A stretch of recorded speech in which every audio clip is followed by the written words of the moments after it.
There's additional seating in E1.016. E.016. It's just right around the hall here. So if those are looking for additional seats, then that will be the overflow room.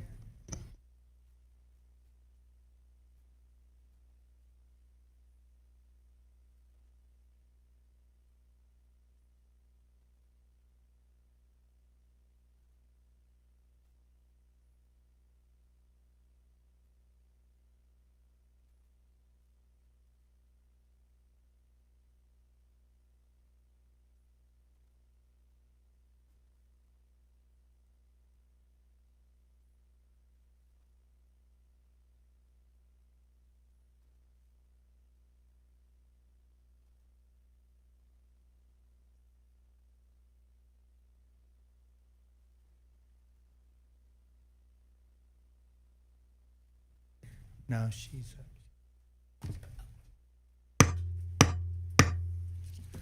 Senate Select Committee on Disaster Preparedness and Flooding will come to order. We do have the additional seating over in E1.016 for those that are looking for it. Clerk will call the roll. Chairman Perry, Here. Vice Chair Flores, Here. Senator Betancourt, Senator Blanco, Here. Senator Campbell, Senator Hinojosa, Present. Senator Colkhorst, Here. Senator Menendez, Senator Schwartner.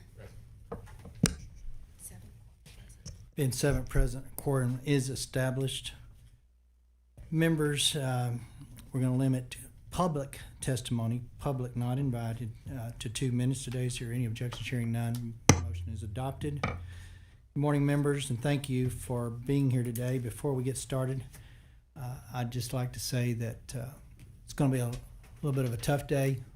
Had the privilege and the honor of meeting with the parents a couple of times, and it's not one of those hearings you ever want to have, but we also recognize that we need to have them when these kind of events happen so that we make sure to the best of our human ability that things like this don't happen again, that the lessons learned, as hard as they are, need to be taught and need to be learned. So today we're going to have a longer hearing than probably what most people expect, and it is wide open for the parents to share their love and their stories for their kids.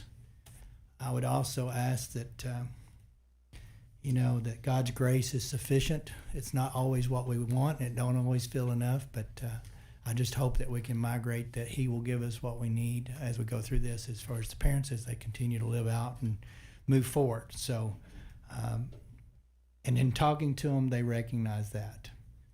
And the testimony and the witness of that alone was something that I cannot tell you how heartfelt, that it's good to see faith in action when it's tested at its deepest levels. So thank you guys for that on the front end. So with that, the bill touches on some deeply personal and deeply painful for many. We will hear directly from the families who have endured unimaginable losses and their stories. Will remind us that real lives and loved ones who are affected by policies that we considered.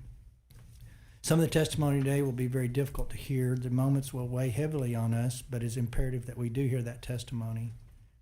I've extended an invitation for every family member of a child lost who wishes to testify to provide invited testimony today. My office will be provided with a list of family members who have decided to testify, and we will start with those invited witnesses as per usual.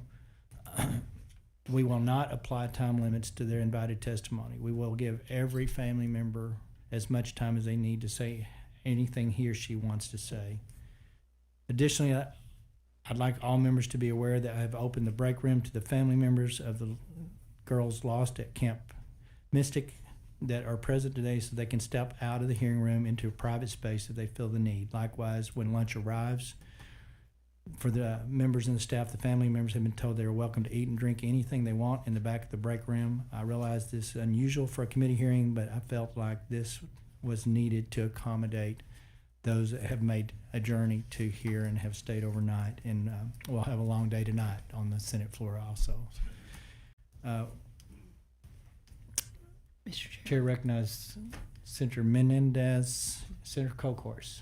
It's a little warm in here, and Okay. can we get? I don't know if Scott's around, or Austin will take care of that. Yeah, He's just- right there. Austin's got it. So, Thank you, Mr. Chairman. all right. With that, I'm going to turn the gavel over to Senator Flores, and I will lay out Senate Bill 1, the camp reform packages.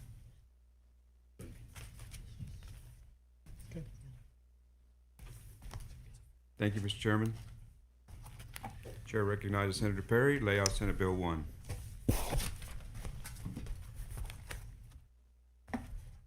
Senate Bill 1 is campground and youth safety camp safety reforms. As you know, our state suffered a historic flash flooding in central and west Texas last month that resulted in a tragic loss of 138 lives. In the aftermath, the committee was formed to ascertain the facts of the disaster and identify policy solutions that will prevent loss of life due to flash flooding and other natural disasters in the future. Over the past 3 weeks, our committee has convened 2 joint hearings with our counterparts in the House, took approximately 26 hours of invited testimony and public testimony with over 80 witnesses. Additionally, many of us have met with the families of the Camp Mystic victims privately, and we've heard their testimony from many of those families today. Senate Bill 1 is our answer to the needs and challenges our community learned of in the aftermath of the flooding relating to campgrounds in general and youth camps specifically.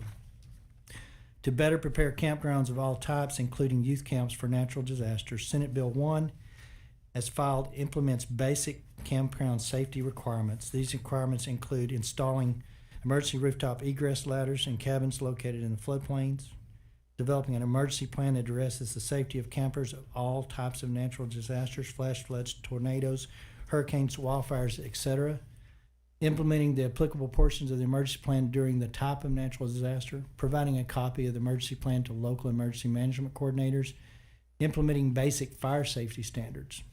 To better prepare youth camps specifically for emergencies, Senate Bill 1 implements heightened requirements applicable only to the youth camps. These requirements include prohibiting DSHS from licensing youth camps that locate cabins in the flood plan, incorporating additional scenarios in emergency planning requirements, lost campers, structure fires, severe injuries, illness, fatalities suffered by campers, and aquatic emergencies such as drowning, establishing procedures for identifying and accounting for campers during emergencies, establishing procedures to notify local emergency services, appropriate camp personnel, and the parents or legal guardians of campers of an emergency, designating emergency preparedness coordinator for each youth camp, maintaining operable weather alert radios in each cabin, installing emergency warning systems and public address systems in each camp, monitoring for local weather alerts, providing a copy of emergency plan to Department of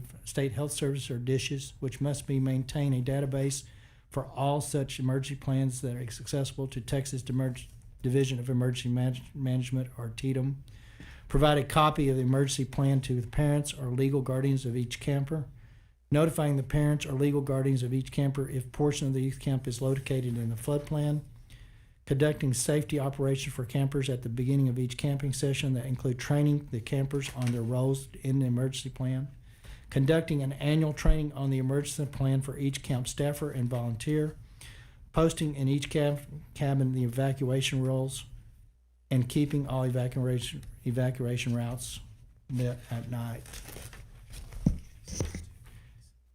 There is a committee substitute, Mr. Chair. Chair goes ask committee substitute, Senate Bill 1. Thank you.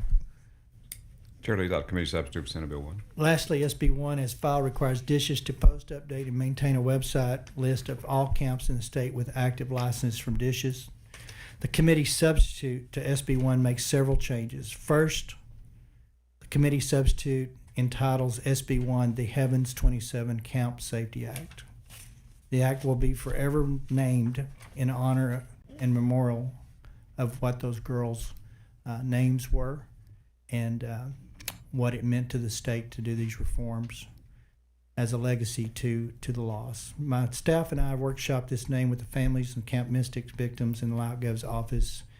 It's only appropriate to memorialize the 27 little girls that lost their lives at Camp Mystic in this way. Second, the committee clarifies that the removal of a cabin from a floodplain through a letter of map amendment, that's a very specific federal term, letter of map amendment, which is basically the way to amend yourself out of a floodplain at a federal level, is not going to remove these reforms at the state level or similar projects. So specifically in the past, the camp code, as light as it was of a touch, even then was having waivers granted to camp owners for provisions that could have saved lives. So no more is a waiver going to be granted for these on a federal. Federal can grant a waiver. It will not impact these reforms. Third, the committee substitute clarifies that licensure provision for youth camps with cabins located in a floodplain does not apply to youth camps within the cabins in a floodplain solely due to the camp's proximity to a still body of water that is flood controlled or totally isolated from the water course. So specifically, I want to make sure everybody's clear with this. There are those camps that are not, quote, in a river basin. There are those that have lakes or ponds created typically by a dammed up creek. So what the bill does going forward is it does not preempt them from being licensed. They will be licensed from the state when they have those lakes, if you will. However, it does not exempt them from the reforms in this bill. So if you are a lake and you have 100-year floodplain cabins, at the flash flood warning or a flood warning, you will be required to remove those kids from those cabins. So we didn't prohibit licensure, but they are not exempted from the reforms as we go through this. And I think that's the healthy balance, because lakes are a little different than rivers. Fourth, the committee substitute adds exceptions to the disclosure requirement in the Texas Public Information Act for emergency plans adopted by campgrounds and youth. So we want parents to have access. I know there was a lot of consternation from the camps that they were fearful that some parent that wasn't supposed to have information due to legal reasons, guardians and things, shouldn't have it. So that was one element. Basically, camps should, at signature or at initiation registration, they have a legal guardian on file or parent or whoever signed that child up. They should have access, even if it's via email. They should have access, whatever that is. I think most parents are going to be there in person and getting that. But that person and that person alone should not be denied access to it. But what we didn't want to do, because we are also requiring that plan to be given to other local authorities, emergency management of the counties and stuff, subject that to a Public Information Act. So it is exempted from being required to have Public Information Act, because unfortunately we live in a fallen world that have bad people wanting to do bad things. So we've protected that evacuation plan from public disclosure because of other governmental entities that will be involved in it. We've also allowed a way for the camps to disseminate that plan to those designated guardians on file. Fifth, the committee substitute requires camp operators to renew their licenses anytime after they alter the boundaries of the youth camps, construct new cabins, or renovate existing cabins to add number of beds. It was brought to our attention that a camp had actually added another 100 beds of recent, and that was not something that the department was aware of or should have been made aware of. Sixth, the committee substitute removes any extraneous or outdated procedural requirements by DISH's rulemaking relating to youth camps. These changes will ensure that the new DISH's rules required to implement Senate Bill 1 will be placed by April 1st of next year or before next camp season begins, next summer camp. Seventh, and finally, the committee sub requires that youth camps maintain at least 2 internet connections to ensure redundancy during the inclement weather. Currently, we have fiber. We have Starlinks type conversation, satellite type stuff. Most, I think, of the camps have fiber. If the poles are down because the river took the poles out, then we're requiring some redundancy in that interconnection best that we can do. So those other technologies that exist out there, pick your poisons, if you will, as to which one you're going to use. But we do need a redundancy because, like it or not, this is the main source of communication we exist in today. So parents need to be connected, if at all possible, and that redundancy provision should allow that to happen. Hearing the parents, I can only imagine the torture of time when you found out there was an event but could not be able to be communicated to. So hopefully that alleviates some of that time element. Had the requirements of SB 1 been in place the night of July 4th, I have no doubt that some lives, if not all lives, would have been saved on the camp front. Proud of the work of the committee. I want to thank my staff, Andrew and Gina, and all the member inputs. I also want to thank Ledge Council. For those that don't know, Ledge Council are the drafters of the legislation for the legislatures. We're not that smart. We turn in an idea and they convert it to law.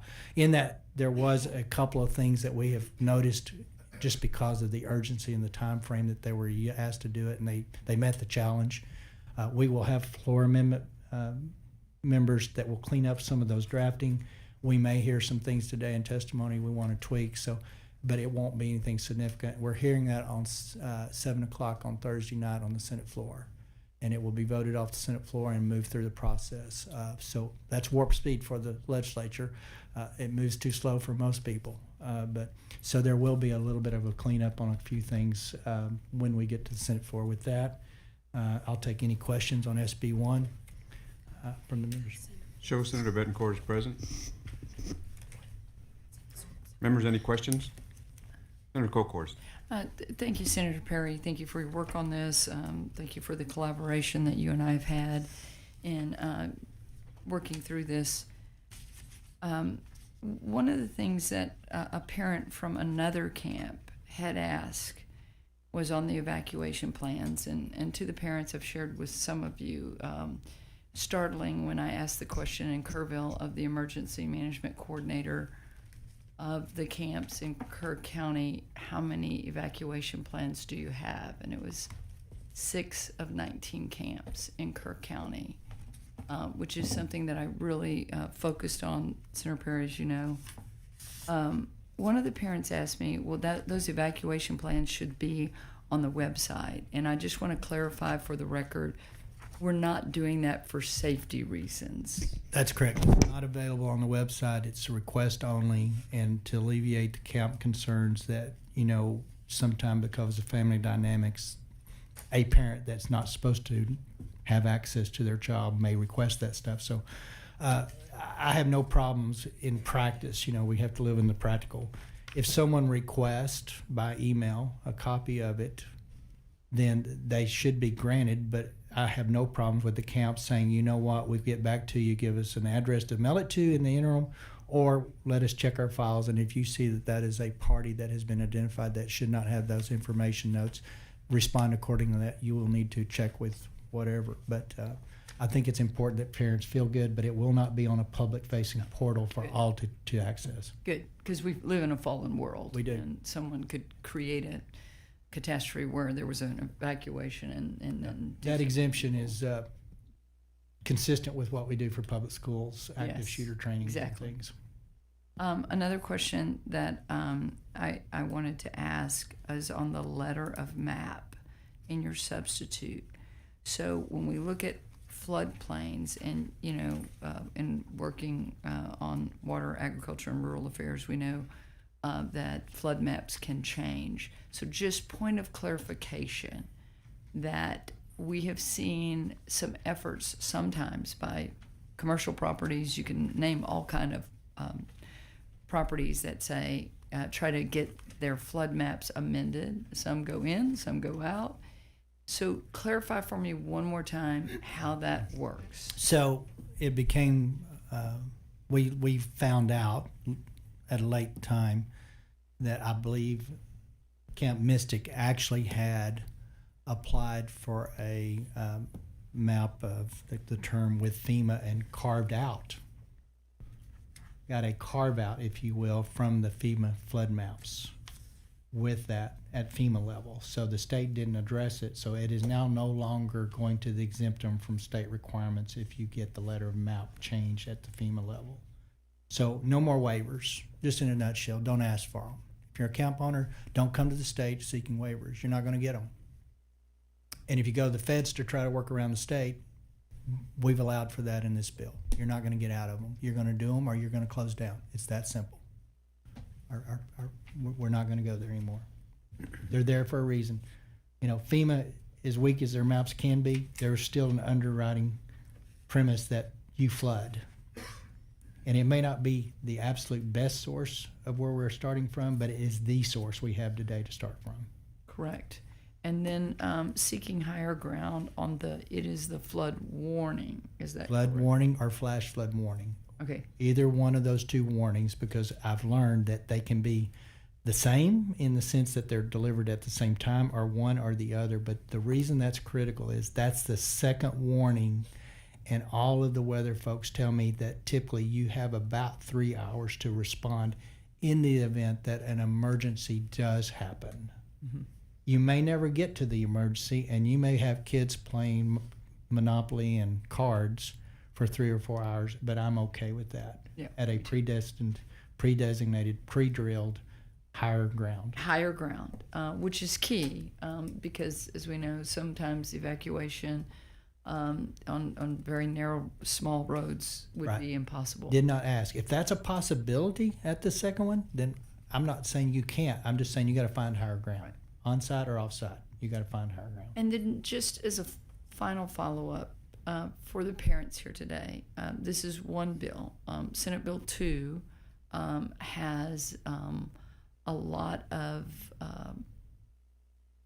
key elements of us getting better to predict weather, rain bombs, and we're going to make major investments. Senator Betancourt, you have a siren system that we're working on. So together, Mr. Chairman,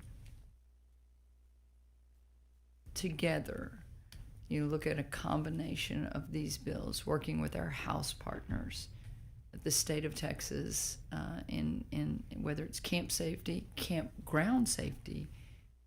Many people died in this flood in their own cabins. We are going to have better predictability and better warnings, correct? That's correct. Thank you. Chair recognizes Senator Betancourt. Thank you, Mr. Chairman. Chairman Perry, this is really comprehensive start to what has been a horrible tragedy. I think just wanted to point out something that you added later, because it seems so simple, but it's an obvious fix, which is the redundant internet communications required.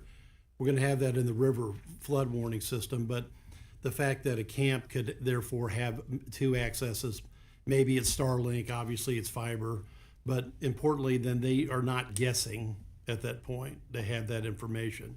And we're going to hear,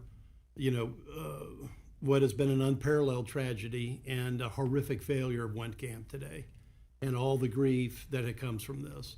But it's incumbent upon everyone here to listen. And I think you set that tone when we went to Kerrville about listening to what really happened and doing something to protect all Texans in the future. So I don't care how much grief we hear today. I know it's a wellspring of it.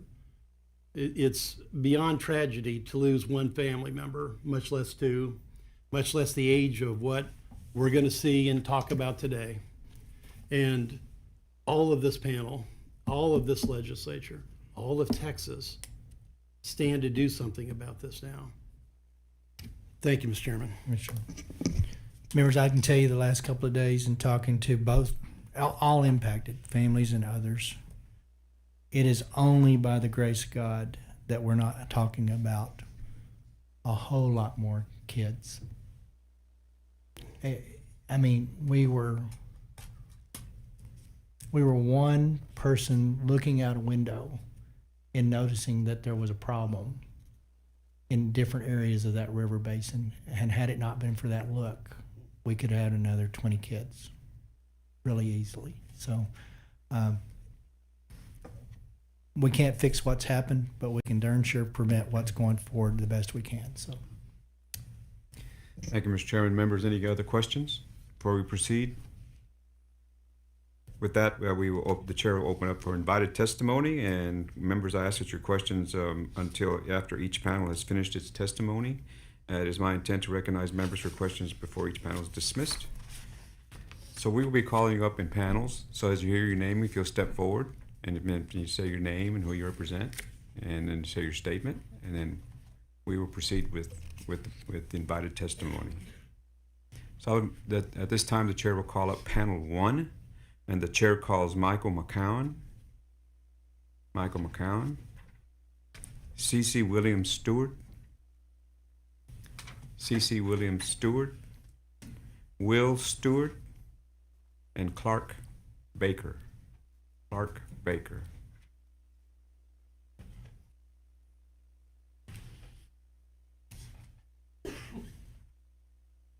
So we'll begin on my right, and if you state your name and who you represent, and you please proceed.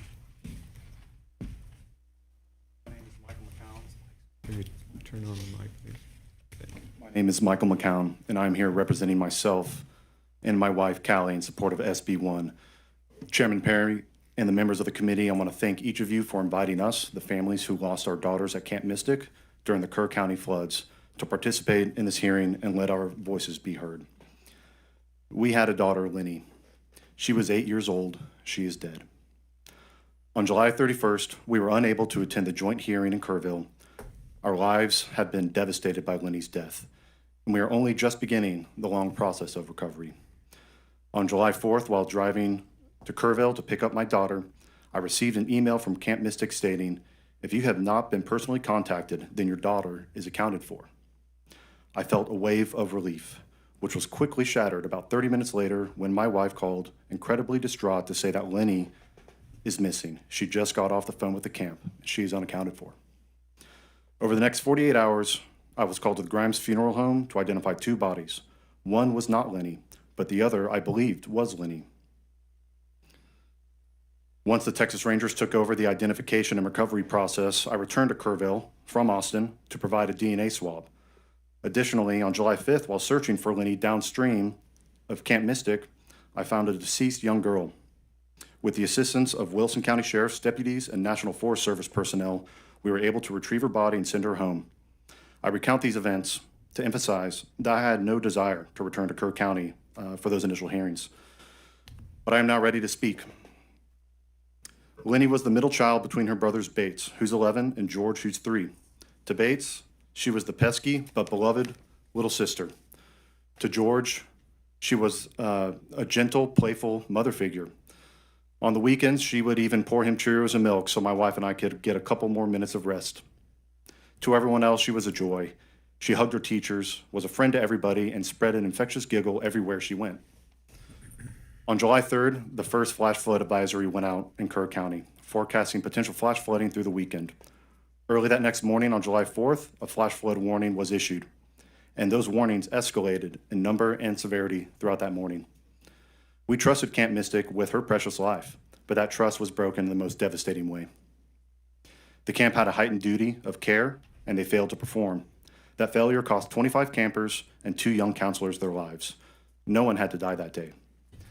I still remember standing near Bubble Inn the morning of July 5th amidst the wreckage of camp, looking at the cabins and asking myself, how, why, how could these girls vanish into the night without anyone having eyes on them? While cabins, literally just 20 yards away, had no casualties. So what went wrong? When I was in school, we had fire drills.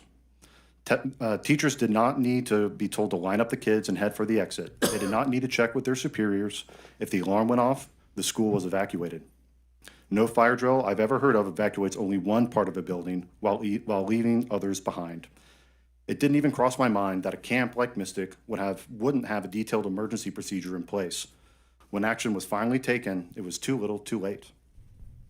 We did not send Lenny to a war zone. We sent her to camp. We trusted she would be safe. No parent should ever again face what we are living through now.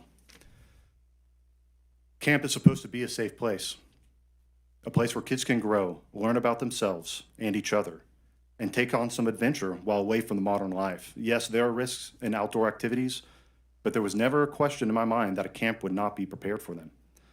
I do not hate camp. I went to Camp Oconee Springs outside of Marble Falls for several years. I sincerely believe in camp, and I doubt you will find one person after me who will have ill things to say about the idea of summer camp. I believe that being disconnected from electronics for a time is very healthy for kids, but that disconnection should be superficial. Behind the scenes, the back office, and the foundation of summer camp must be fully up to date. Safety measures must not lag behind. The measures in this bill, keeping cabins out of floodplains, requiring real emergency plans, mandating weather radios and alert systems, should already be the baseline for every summer camp. It will hurt my family forever that for reasons I still do not know, these protections were not in place or not thought out thoroughly for my daughter and the rest of the girls here. SB 1 cannot bring Lenny back, but it can save other children. Please pass this bill, protect our kids, and do not let their deaths be in vain. That is all. Stewart. CC, you can move that over there.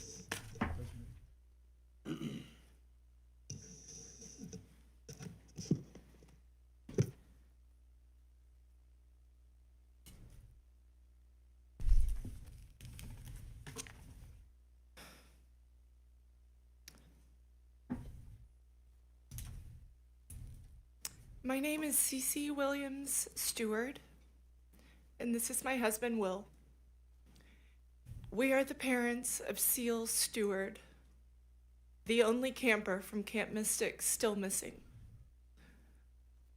and one of 2 known victims who remain unaccounted for after the flood. We are here today for 2 reasons. First, to express our unwavering support for SB 1, the Campaign for Camp Safety.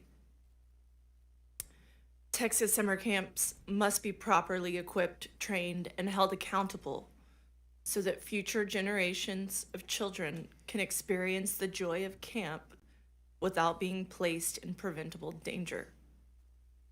Second, we are here to speak of our precious daughter, Seal. 3 generations of women in my family went to Camp Mystic. This year, it was finally Seal's turn. She was 8 years old, going for the very first time, her heart full of excitement to join the tradition of her mother and her aunt, who are both here today. Well, I'm her mother. Her aunt, her grandmother, who is here today, her great aunt, and 5 cousins. For Seal, camp meant adventure, memories, friendships, and lessons to carry for a lifetime. For me, it meant watching my child grow and learn, but always under the assurance that she would be safe. Joy and growth cannot exist without safety. Seal's chance to experience camp only existed because I was ensured that her safety and the safety of all the young girls was paramount.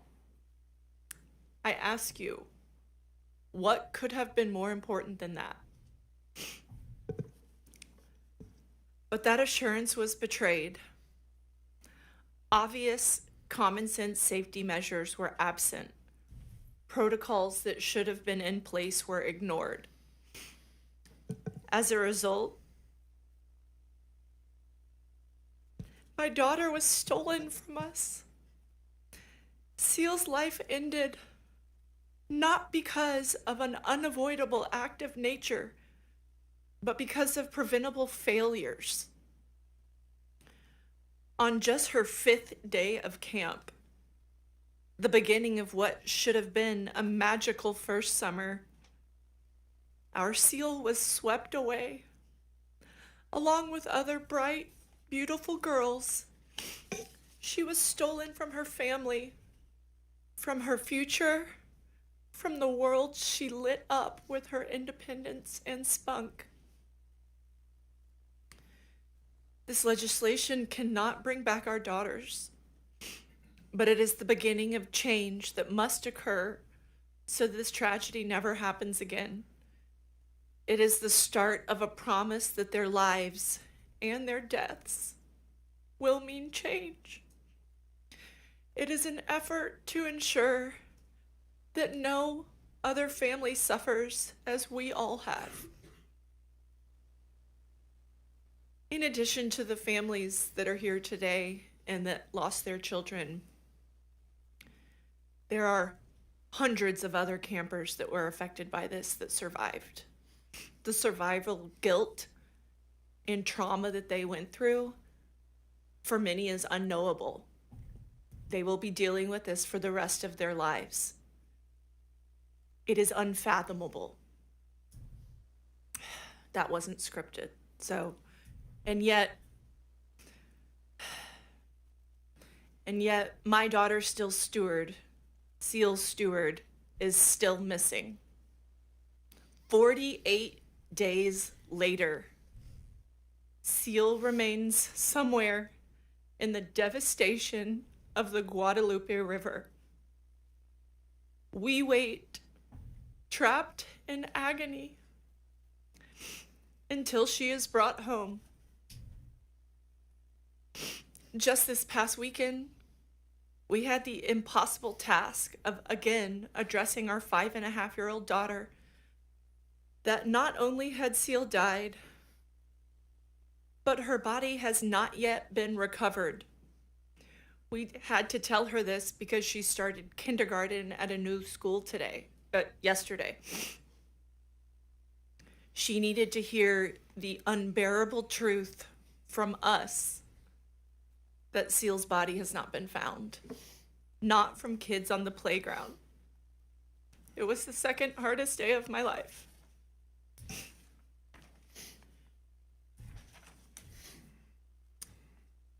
We are profoundly grateful to the rescuers and recovery teams who have risked and sacrificed so much and that are still out there. But I must use this platform to plead with you.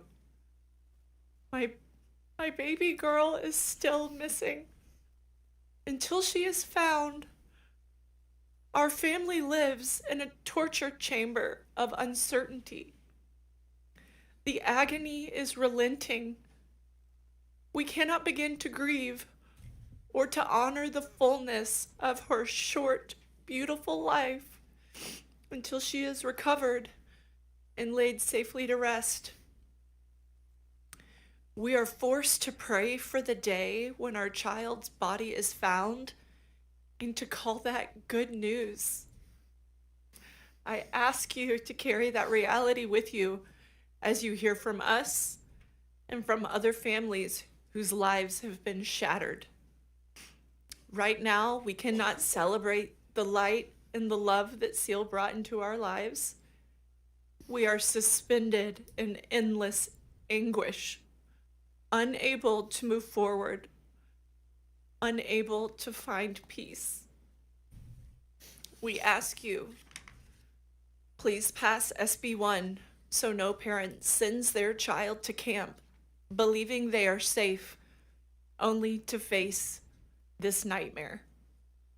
And just as urgently, please do not stop the search for Seal Stewart. Please do not give up on our girl. Thank you. Thank you.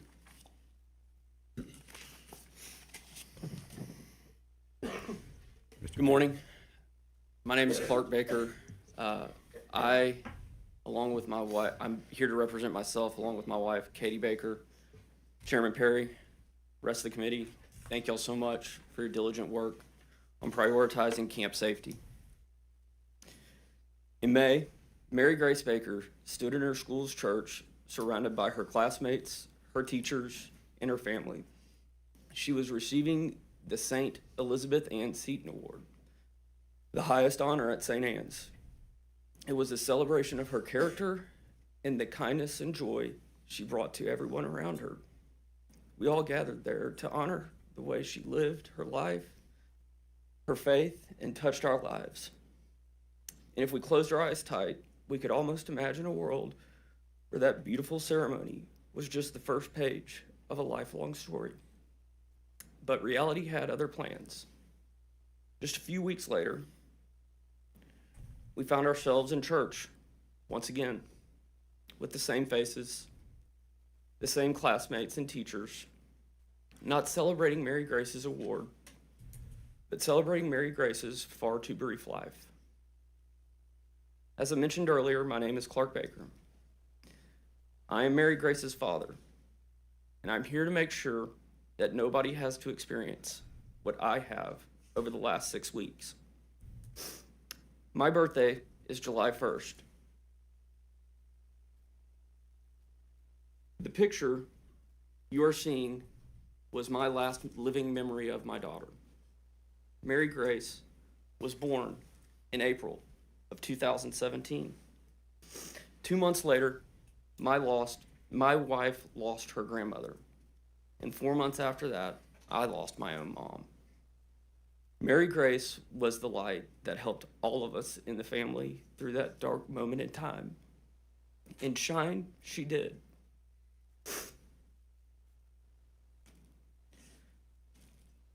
I'll be honest in saying, I don't really know how this works. I have no clue how to navigate these halls.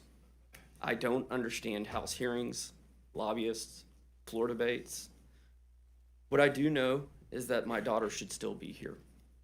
Her death was 100% preventable. Complacency, among other things, led to the deaths of 27 amazing, innocent, beautiful girls. We can't let complacency claim the life of another child. We simply ask for mandatory, common sense, state-regulated safety protocols for camps. That's it. One thing I forgot to mention. We're from Beaumont, Texas. We know about floods, and we understand that Mother Nature can rear her ugly head. But that's not an excuse. Camps, especially those in areas prone to flash floods, should have adequate warning systems and not build cabins in dangerous floodplains. Period. Surely don't put 8 and 9-year-olds in them. Have a legitimate evacuation plan. Know the plan. Practice the plan. Train workers and counselors to implement the plan. To be clear, I don't want to shut down the entire camp industry. Generally speaking, camps are great. Hell, Mary Grace was having so much fun, she didn't even have time to write her family a note. I simply ask that our camps be held to a standard similar to other institutions that oversee our children. At the end of the day, Hurricane Harvey hit us hard, and the very next year, we were blasted by Hurricane Imelda. These disasters were both considered 500-year floods. This will happen again. And when it does, it might not even be a flood. The last thing I want is for over 1,100 camps in Texas hosting kids next summer under the same microscope that led to the death of my daughter and 26 of her friends. Please, please don't let another session pass without ensuring campers will come home. Thank you. Thank you all for your testimony. Members, any questions? Senator Betancourt. Thank you for all of your testimony. And to go to Mr. Baker's last comment, he said he didn't know how the place worked, how it works, how the lobbyists work. You don't have to worry about any of that. We're going to take care of this. And God bless you. And sorry for your loss. Any other questions, members? Thank you all for your testimony. Yes, sir. Thank you.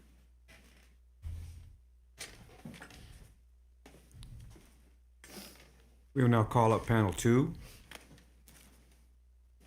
The chair calls Caitlin Bonner, Blake Bonner, and Lindsay Hunt,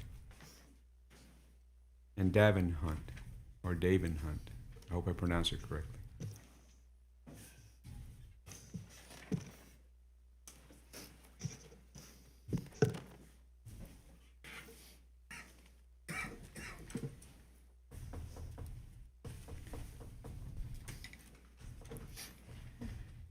We'll begin on my right, and if you can begin with stating your name for the record. Good morning. My name is Caitlin Bonner, and my husband, Blake, and I are here today on behalf of our oldest daughter, Lila Bonner, who lost her life during the floods of July 4th. Lila turned 9 on June 26th, 3 days before we drove her into the gates of Camp Mystic.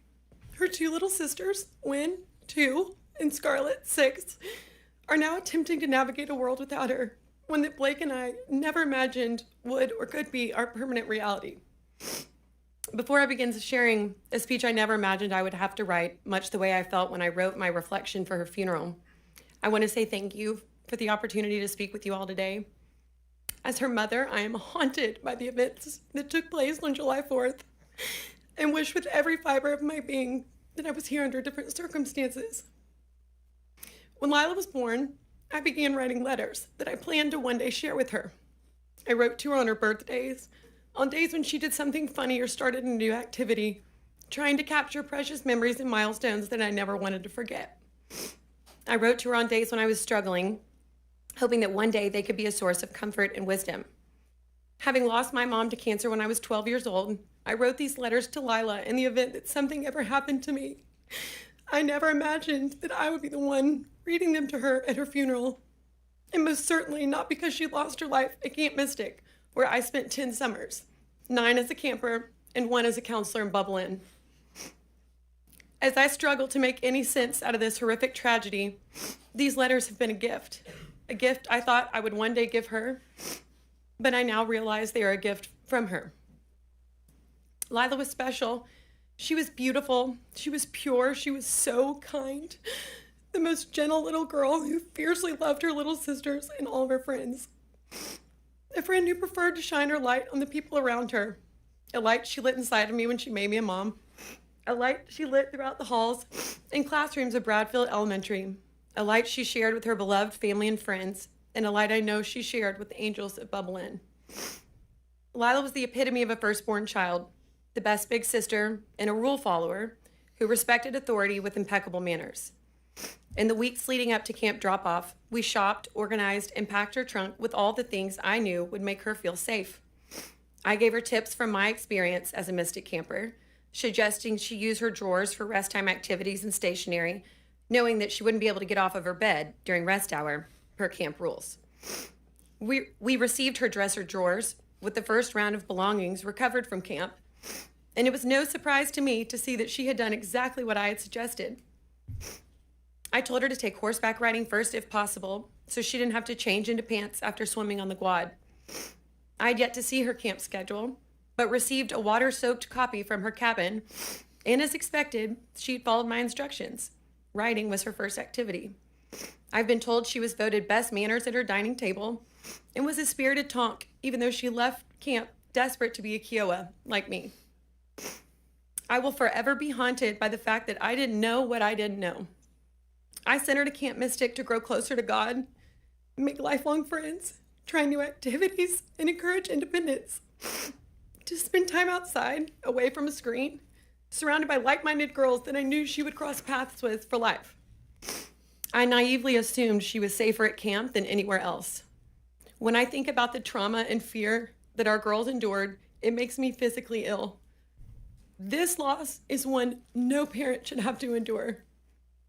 A piece of her purple trunk that I so lovingly and meticulously packed was recovered at the dam, 11.1 miles from camp. Her body, 5.6 miles from camp, behind the Hunt store.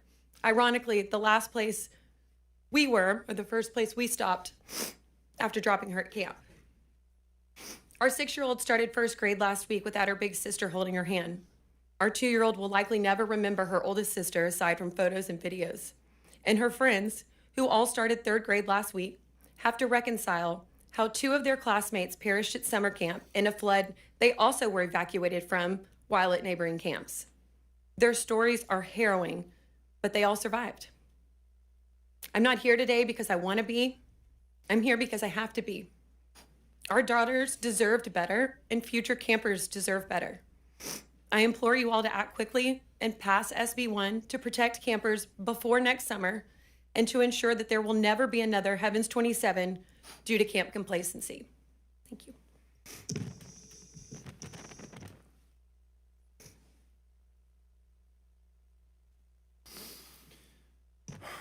Good morning. My name is Blake Bonner, and as my wife Caitlin just shared, our daughter Lila was one of the 27 precious lives lost at Camp Mystic on July 4th. I want to thank my fellow Mystic parents, for their incredible strength. There's really no explanation for how this group was brought together and given the strength to be here today, other than our girls willing it from heaven. It is our angels who give us the strength to stand before you today. I also want to personally thank each member of this committee. Thank you for your time, and more importantly, for your sustained effort in driving real reform with SB1. We see your stewardship, and we are very grateful. We also want to thank you for your empathy, allowing us and these other parents to share these unbearable stories takes a toll. It isn't easy, and we thank you for listening with open hearts. In the days after Lila's passing, our priest shared something that has anchored us. He said, God did not want this. He never wants a child to die senselessly. My faith has been challenged to its core, but hearing that reaffirmation and knowing what we know now about that night makes one thing painfully clear. This wasn't an act of God. This was an act of pure complacency. A common tragic theme you will find amongst the 27 angels we lost is that they were dutiful, they were perfect children who followed the rules. They did exactly what they were told to do that morning, stay in their cabins. Our daughters paid the ultimate price for their obedience to a plan that was destined to fail. And this risk is obviously not theoretical. As Senator Perry mentioned, these areas are called floodplains for a reason. They flood. This is why this was not an accident. It was 100% preventable failure. It was a failure of planning, prevention, detection, and response, which leads us to the questions that will forever haunt us. Why were our children sleeping in a known high-risk flood zone? Why was the stated evacuation plan to stay in place? Why were there no adequate warning systems in the cabins, despite a similar tragedy on the very river as recently as 1987? Why were summer camps, entrusted with the care of our most precious gifts, exempt from the basic safety standards required of every daycare and school in Texas? These are the questions that demand answers, not only in the form of thoughts and prayers, but in the form of meaningful legislative action. As it's been said, we cannot wait until the 2027 legislative session. To delay action is to tell every parent in Texas that their child's safety is not a priority. It is to accept a risk that has already been paid by the lives of our daughters, our Heavens 27, who paid that ultimate price. We urge you, from the depths of our grief, to act now. Pass meaningful camp safety standards this session in the form of SB1. Honor the memory of our daughters by protecting the lives of others. Do not let another summer pass under this broken system. Thank you. Thank you, Ms. Hunt.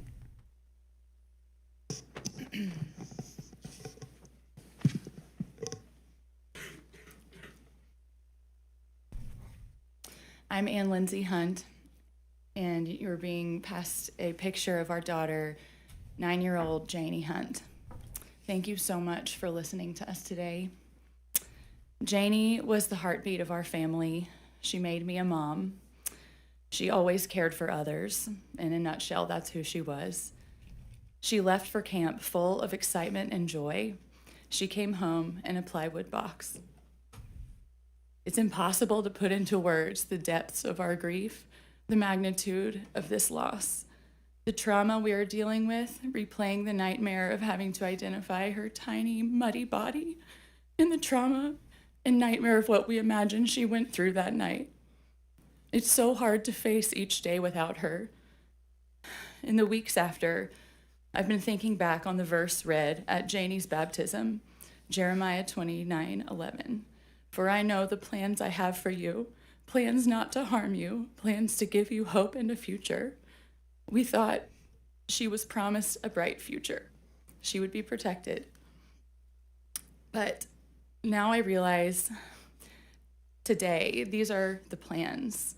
This vote, giving meaning to these deaths, shining a light on her trait of caring for others by making the summer camp industry safe for other children. If these 27 little voices could be heard today, they would say, please vote in favor of SB1, safer camps, so that no other parent would experience this darkness again. We can't bring our daughter back, but you can make her memory a shield for every child who will step onto a camp bus next summer. You have the power to make sure camps are places of joy and not danger. Thank you. Thank you. Greetings, everyone. Thank you for hearing us this morning, and I would like to thank all of y'all for listening to us and for the empathy you have shown. This is not easy, and this won't be easy for future, but thank you. So my name is Davin Hunt. In my hand and passed out to you is a picture of my sweet little angel, Jamie Hunt, age 9. Beautiful daughter to my wife, Ann Lindsay, best friend to her 7-year-old brother, Henry, and self-proclaimed mother to her baby, her little sister, Julia, age 2. So that you understand what we are missing now, Jamie was just so pure with a love for life and truly the innate ability to think of others before herself. She was the best of her mother and I, and we often said we did not deserve her. This was much prior to her passing. I mean, she was truly the light of our family. We often joke that she was the third parent. I mean, she loved Henry and Julia with a fervent passion, and their parents. Every night, she would ask us for extra hugs, kisses, and you wouldn't get out of that room without saying, I love you. She was extremely intelligent, artistic, and most of all, she was very kind and faithful. I could talk about my daughter for hours. As others can vouch, I can go on and on with stories about her, but I will spare you all this time. I will say that after her death, I received volumes of stories from people that I'd never heard from all around. And if you'll please indulge me, I'd like to share 2 of them with you. These 2 really encapsulate Janie's spirit, and this is what you're trying to protect. The first one, this is from one of her friends. Jamie always hugged me when I would cry. She was always there for me and my friends if she saw them alone. Jamie wouldn't let anyone be alone. Mom, I want to live like Janie did. And then the second one, from a father who sent it to me. I asked my daughter, who is the girl that has the best influence on you and makes you the best version of yourself? And her unequivocal response was Jamie Hunt.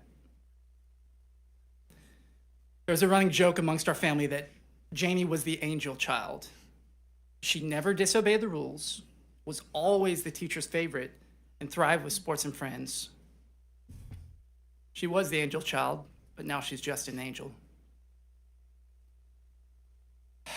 When Janie was born, I had this feeling that I need to protect her, to be there for her.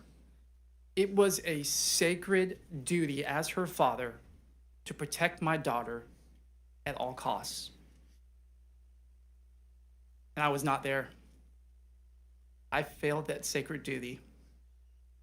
At the end of her life, I was not there for her, and she was terrified. It is abundantly clear to me, and should be to everyone around, that Camp Mystic was completely unprepared for the flooding that cost my daughter her life. Since that day, our life has been a living nightmare. Every morning, we wake up and hope this is some kind of sick dream. And that is, if we even slept. When we do sleep, sometimes the dreams can be peaceful. The memories of times that we would give anything to relive. Sometimes the dreams are this mad rush, pit of your stomach growling, trying to find your daughter from some nefarious force that's grabbed her. Those are gut-wrenching. Sometimes the dreams are replaying our hopeless trip to the funeral home, praying to my Lord and Savior, please kill me, take my life, but not my daughter Janie. Take me instead. Sometimes the dreams are identifying our daughter at the funeral home and kissing her cold forehead over and over again, only being certain that it is our daughter by her necklace that just says, Janie. The worst dreams, by far the worst dreams, are the ones where I imagine what it was like for her. Petrified, screaming, and alone. I prefer not to sleep rather than have those dreams. As I look at grief, the closest analogy to my own feelings, and I'm speaking for myself, is the President Theodore Roosevelt on February 14th, 1884. On that day, Teddy Roosevelt lost his mother and his wife within a few hours of her. In his diary, he wrote 8 simple words. The light has gone out of my life. I stand here before you today to tell you that is how I feel. That is how we feel. Janie was our light. She was our everything. Unlike Teddy, we can't go off to the Dakotas to just go hunt things. We have to be here. We have to effect change to ensure that my daughter's death will not go in vain, and it will not go in vain. I want our pain, our suffering, our example for our fine state to be what they should avoid. Don't let another parent have to suffer this reality, this hell we're currently living in. I mean, these reforms are common sense. They are really basic safety measures that should have been in place already. But by placing them as law, they will restore confidence in our camps. I love camps. I went to camps my whole life growing up, and I treasure my experiences at them, including the maturing of my faith in Jesus Christ our Lord. But as a parent, we send our kids to camp with a presumption of safety. We believe they will be safe. And it's up to you guys to help us, because they must be safe. Without this legislation, without SB 1, we are just biding our time until there's another catastrophe that has another Heavens 27 or worse. I urge you, I beg of you, I beseech you, please do the right things by our children. Please continue fighting and pass SB 1. And I also urge you, please remember, there's one more angel still out there. Please keep looking for Seal. And I thank you for your time. Thank you all for your testimony. Members, any questions? Thank you all. Thank you for being here. Thank you. We will now call up panel 3. Chair calls Carrie Hannah, Doug Hannah, Lacy Hollis, and Lars Hollis.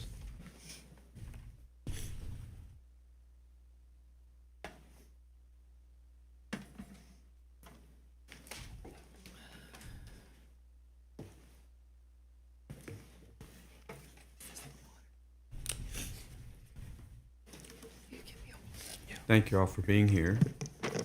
You will begin. All right, you state your name and please begin your testimony. My name is Carrie Hannah. I'm Carrie Hannah, and I'm from Dallas, and I'm here to testify in support of SB 1. You received a picture of our daughter, Hadley, earlier. She's the one in the white dress. For 14 years, I spent my summers on the magical banks of the Guadalupe River at Camp Mystic. I met my best friends there, learned how to be a good sport, and grow spiritually. I couldn't wait to have a daughter so she could go to Mystic and experience what I did. Even though it wasn't technically written in our wedding vows, I made Doug promise if we had a daughter she would go to Camp Mystic. 9 years ago this week, we found out we were having Hadley. Before I get any further, let me tell you a little about Hadley. Hadley is the middle sister of Harper, who is 10 and was also at camp and rescued by the grace of God, and Hunter May, who is 6. She was the glue. Hadley was the best, happiest baby from the start. And as she grew, her love and her smile grew too. To know her was to love her because she loved everyone. She loved to give hugs, sometimes of the sneak attack variety, kisses and pets. Hadley was the nicest, sweetest, happiest person, always exuding joy. She always wanted to help her friends, whether it was teaching them how to tie their shoes or become a better gymnast. Hadley was a go-getter, and she knew what she wanted, and she worked her hardest to make it happen. She was so smart and insightful and wanted to be the best, most well-rounded person she could be. I was lucky enough to chaperone the Mystic Dallas bus to camp on June 29th. As I went to tell Hadley and Harper goodbye, I saw Hadley running across the field to see Harper in her cabin. They had been apart for 5 minutes at the most. Once I convinced them to come outside and take one last selfie and tell me goodbye, Hadley jumped down from the porch and started cartwheeling her way to her cabin. She heard me laughing, stopped, turned around, threw her hands in the air, and screamed, "I love this place." That was what camp was supposed to be all about. After all, the line, "Camp in My Dreams," is a song all Mystic girls learn and sing. Camp is where you learn new skills like horseback riding, diving, fishing. Hadley caught 2 massive bass and looked thrilled. Not thrilled enough to hold them in the photos, though. Camp is where you play games with silly names like deck tennis and steal the bacon. It is where you sometimes sing funny songs about buffaloes. Camp is supposed to be a break from the hard rigors and stress of the school year, where you can look at the stars in the clear sky at night and braid hair during campfires, where you make your best friends that become your college roommates and later stand beside you at your wedding. Unfortunately, 5 days after starting, the camp of my dreams turned into a living nightmare I cannot wake up from. Hadley, Harper, and all the campers should have woken up on July 4th and celebrated the holiday with their new friends. Instead, Hadley was pulled out of a window of her twins' 2 cabin after it had filled with water. Less than 10 feet away were stairs to an upstairs apartment. That higher ground could have saved her life and the 5 girls in her cabin that also passed away. Hadley wasn't the strongest swimmer, not that it mattered in those waters, but she was strong, so strong. I thought if she could hold on to something, she would be okay. Instead, she and 2 other little girls were knocked out of a tree and died. In total, 5 of the 12 girls from her cabin also died. Our precious, hilarious, kind, caring, silly, loving little girl who always wanted to help others died because there was no plan, because there was no backup system or sirens, because the sweet 18 and 19-year-old counselors did not have the training they needed. Instead, they were told to stay in place, a rule that proved to be fatal. To the best of our knowledge, the water started rising a little after 1 a.m. on the 4th. I woke up at 7 a.m. to text after text telling me that 2 little girls from Hadley's cabin had been found down the river by a neighbor and asking if I had heard anything. The answer was nothing. From our understanding, and this all needs to be investigated, there were over 6 hours of children being swept away and dying before anyone could come to their aid. On Saturday, July 5th, I made Doug drive me out to camp. We had gone 24 hours with basically zero information, and I needed to yell for Hadley and all of the girls who were missing. As we drove to camp, we saw no one in the water. No boats, people, nothing. They were all on the side of the roads. The air, too, was empty of helicopters, drones, and satellites. Just quiet and blue skies all around.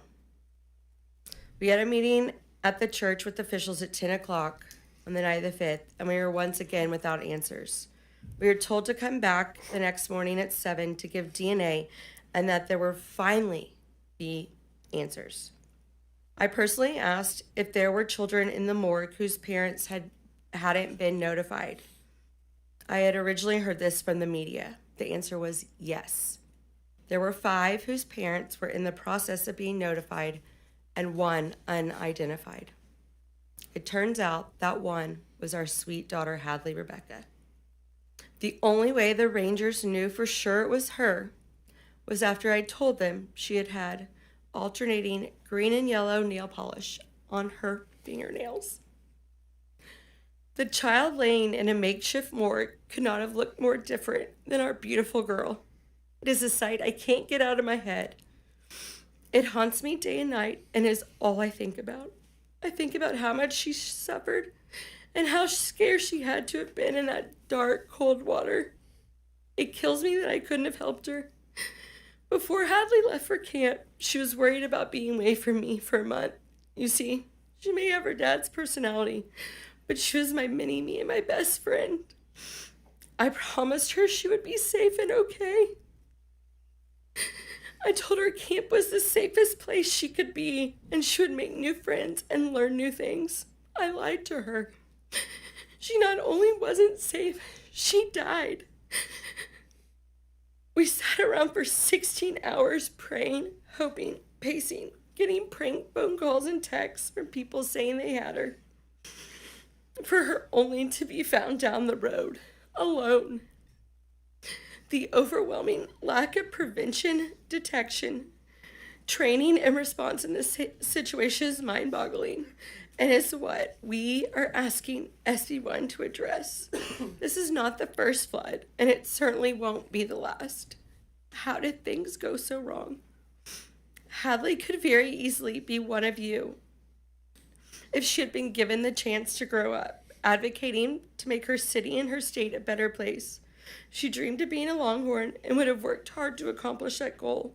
Now it has been stolen from her because of blaring gaps in camp safety that cost our daughter her life and 26 other girls their lives. Hadley was the biggest ray of sunshine, always smiling, singing, dancing, or doing cartwheels as she went along her way. She lit up every room with her smile, her laughter, and her love, spreading joy to those along the way.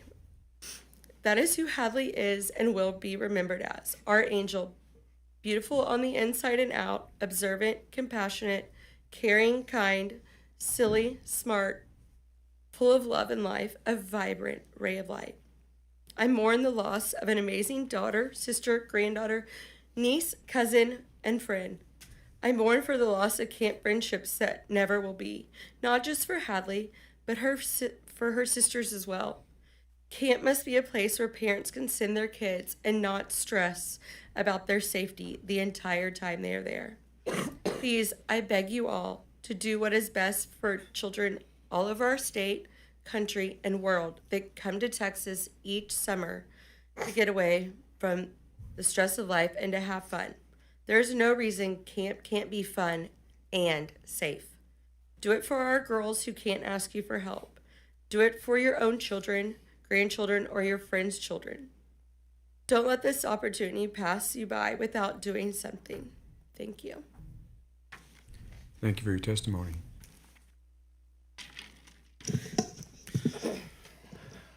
My name is Doug Hannah. I'm here to testify in favor of SB1. God graced us with knowing Hadley on this earth until her life was cut short by a preventable and terrible death. I know Hadley is looking down at us from heaven and smiling.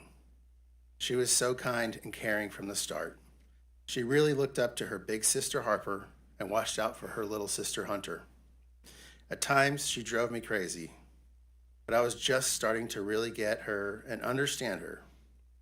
8 years, 4 months, and 22 days wasn't long enough. I'm going to miss the hugs, the daddy-daughter dates, the laughs, the passionate conviction, the cartwheels and poses, her kissy face lips, and everything about her fun-loving personality. She loved everyone in her life and had so many wonderful relationships throughout our community. I'll always miss her with every moment of every day with all my heart.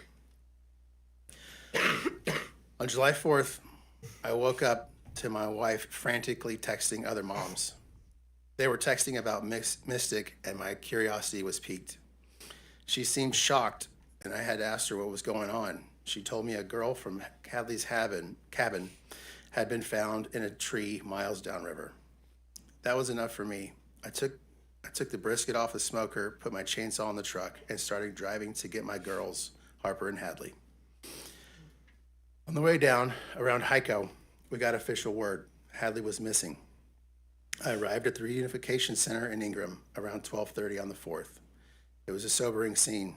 The names of people being found were read aloud. At some point, they led the families of people known to be missing into a back room. Sometime later, after a Black Hawk helicopter ride and a medical evaluation, I got the word that Harper was ready to be released. I worked my way to the front of a line of worried parents and finally saw Harper with my own eyes. I gave her a giant hug, and with tears in my eyes, I walked with her away from the commotion. We sat down on a curb, and I told her, Hadley is missing. She said, "No, Dad, Hadley's in a tree." I had to let her know that she was missing, and that the longer someone is missing in a situation like this, the more likely it is that when we find her, it will be bad news. She said, "What do you mean bad news? Is Hadley dead?" I told her she could be. Harper asked me how we would deal with that. I told her we would deal with it as a family. It was the only common sense answer I could think of, and I couldn't lie to her.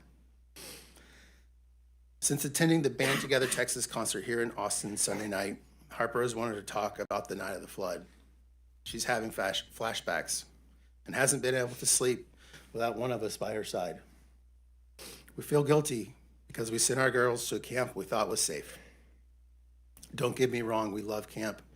I went to Worth Ranch Boy Scout camp. It made me stronger.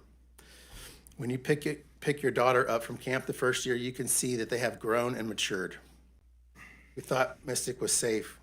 We didn't know we were sending our daughters to sleep in cabins that were removed from the floodplain through an administrative process. We're asking for common sense legislation that holds camps to the same standards as other places we send our kids, like daycare and school. When you send your kid to camp, you expect to pick them up. You don't expect them to leave camp in a Black Hawk. And you don't expect them to be swept away in the middle of the night by rushing floodwaters. We're asking for these reforms so that no other Texans have to meet their children miles away from camp and explain to them that their sister might not be coming home. When you send your kids to camp, you don't expect the next time you see them, you will be identifying their body with the Texas Rangers. We want to make camp safe. We want to make sure none of the families that send their kids to go to camp in 2026 share this nightmare. I didn't know what love was until our first daughter was born. And I didn't know what sorrow was until we lost Hadley. Thank you. Thank you for your testimony. Ms. Hollis?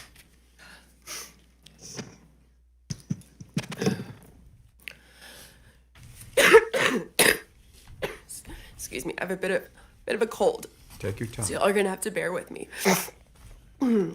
Hi, I'm Lacy Virginia Elick Hollis, and I live on a ranch outside of Belleville, Texas, where I grew up.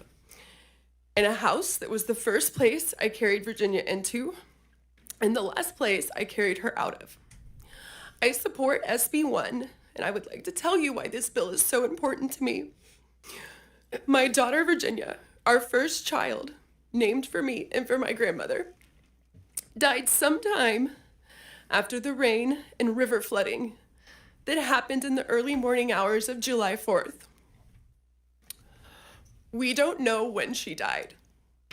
We don't know how. We really don't know anything. We may never know. All we do know is our daughter was at camp. She was not protected. She was not safe because she died along with 26 other girls. I was not there to protect her.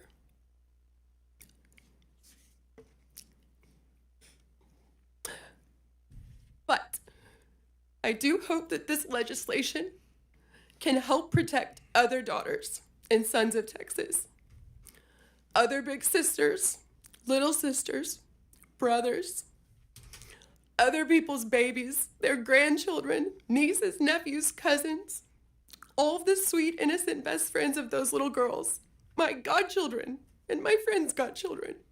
Hopefully no other parent will ever experience the excruciating and unimaginable pain and torture I'm trapped in, or the never-ending nightmare that is my life now. And I have to fight not to drown in it every second of every day. My hope for our actions here today, your actions, all of the people still at work, is that SB 1 will result in meaningful safeguards, enforceable safeguards, so that any child can attend a Texas camp and have the most incredible formative time of their life, with freedom and purity to make lifelong friends, to have dance parties, to wear fake nails with tiny avocados on them, even while they're trying to learn archery. Children should be able to safely do that in the state of Texas. It won't be Virginia, because she died at camp, at a place I thought she would be more protected than anywhere else on earth that I could send her. I was wrong. These are the things that Virginia will never have a chance to vote for or question, ever, because she died at age 8, 10 years before she could vote. I'm her mother. I carried her in my body. I need for her voice to still be heard. This needs to become law, exactly because she lost the chance to grow up and testify for these things today. 27 girls will never get to speak in this building, never have the time on earth to graduate college, to marry the love of their life, to have a baby, or to realize their dreams. I don't want any more children to die at a Texas youth camp. What happened there changed our world because our daughter, one of our 2 children that made up our whole world, died.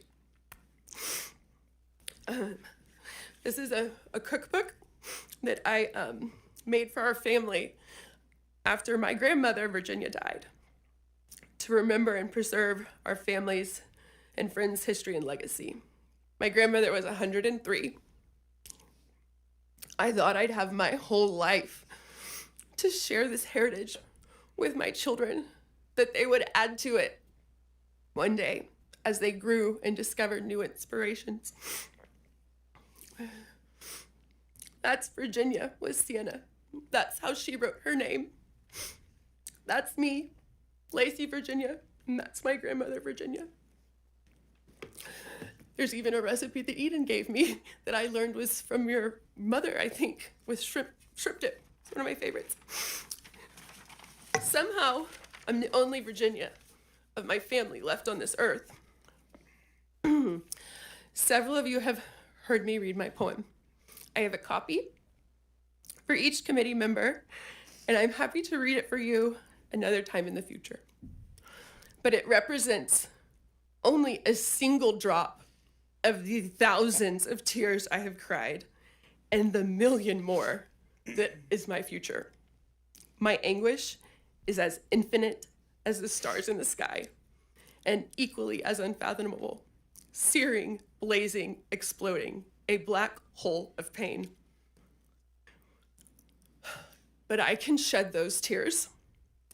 I can search for the joy, the laughter, search for some peace, only because I've been able to bury my daughter.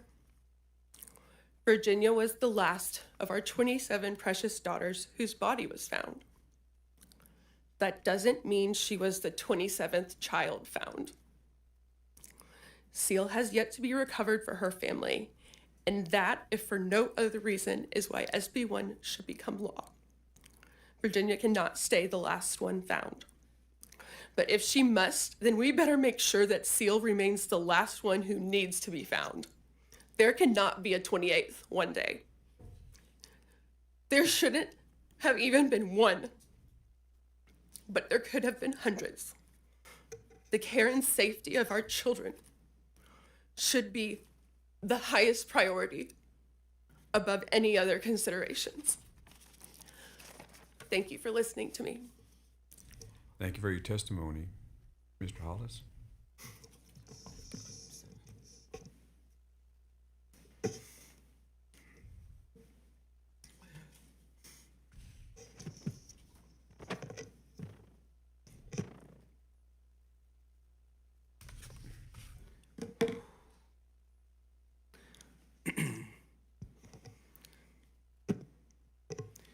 Thank you all for your leadership. My name is Lars Hollis, Lacy's husband, and Sienna is my only remaining daughter. We proudly live in the small community of Belleville, Texas. I am in favor of Senate Bill 1. My daughter Virginia made me a father. When a daughter is born, all her father wants is her safety and happiness, in that very order. Our 8-year-old daughter left Earth on July 4th due to a lack of preparation, detection, training, and response. I am a proud Eagle Scout. Our motto, ingrained in me at an early age, was 2 simple words: be prepared. Simply be prepared. We spent 8 years preparing our daughter Virginia to go to camp so that she would feel comfortable and safe. We taught her how to address letters, how to make her own bed, put away her things, wear socks with tennis shoes, brush her teeth, wear life jackets when boating, safely be around horses and cattle. In fact, I have proof of how she recently prepared. The 2 of us recently visited my 106-year-old grandmother in June because I feared the opposite would occur. And Virginia, in her luggage, created a checklist of the things so that she could prepare. Things from 2 goggles, 2 shorts, and many other things. We prepared. We made sure she'd have familiar faces on the first day at camp. Took a lot of work and time because we live in a rural town. As we best could, we prepared her to have the time of her life, to make friends and have her own experiences without us. We wanted to give her the gift to grow outside of our control, but in safety. Of the 3 girls she met prior to camp, only 1 survived. I support Senate Bill 1 because all the time and preparation we gave to our daughter, at a minimum, that same care needs to be required by law for the children at all Texas camps. We thought she would be safe there. Instead, she died. Organizations in charge of children need to be prepared for all kinds of situations, especially emergencies. Schools, daycares, all have fire drills, active shooter drills, hurricane, tornado drills, anything of what they may possibly face. I do not know why the same standard is not applied to camps, but they should be prepared. And if they can't be prepared, they shouldn't have the care of our children. Unfortunately, my daughter's family tree will no longer grow because of a lack of preparation, detection, training, and response. I am tormented every night around 2 a.m. I cannot sleep. I will forever be haunted by the fireworks on the 4th of July, standing outside the morgue, only to then have to wait till July 15th to bring Virginia home. Despite the pain, Virginia was simply incredible. It was an honor to love her and be her father. A wise person once said, "When someone you love becomes a memory, that memory becomes a treasure." I'd like to leave you by sharing a treasure Virginia left for us. Her last song she ever composed, Virginia's song.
Thank you. Thank you for your testimony. Members, Senator Betancourt. To the Bonners and to the Hunts, to the Hannahs and the Hollises. We haven't asked any questions because we're having to absorb this torrent of grief, which is all well-deserved. Just like, unfortunately, the 27 in heaven had to absorb that on July the 4th. But I want to say this. I can't relieve you. We can't, none of us can, of the guilt and the grief that you feel. But I want you to let us relieve some of the responsibility that you feel, because we can take that on. And we can make sure this doesn't happen again. So I can't stop the dreams. But as beautiful as Virginia's last song was, we'll make sure that this doesn't happen again to the next Virginia. And more importantly, I want you to understand that this testimony is so profound that I can speak for my colleagues. I want you to leave here knowing that we'll take the responsibility as much as we can from you. This bill is going to pass. These camps are going to be safe. And that's our commitment to you. Thank you, Senator. Senator Kolkhorst.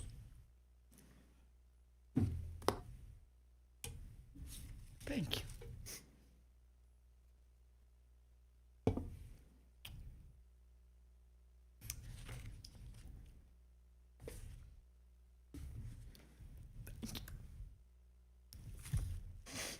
Lars, we met the other day with some of the families. Senator Flores, Senator Perry, and I, and 3 of our House colleagues. And Lars, I want you to know that our family had a conversation about your words about be prepared. It's a really good reminder for all of us, just in life. And I say that because I want you to know you're being heard. And you're impacting lives. This tragedy is going to impact future lives.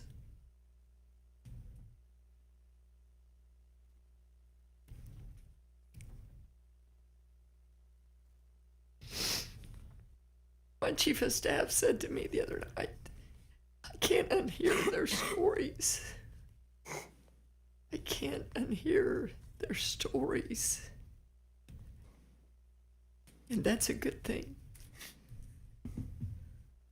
Because of these lives of these precious children, we will never unhear the stories. And we will make changes.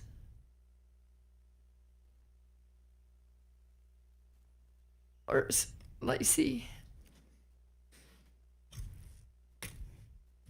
Nim and Blair in the back of the room, I know I called y'all so many times about Virginia and just trying to find her.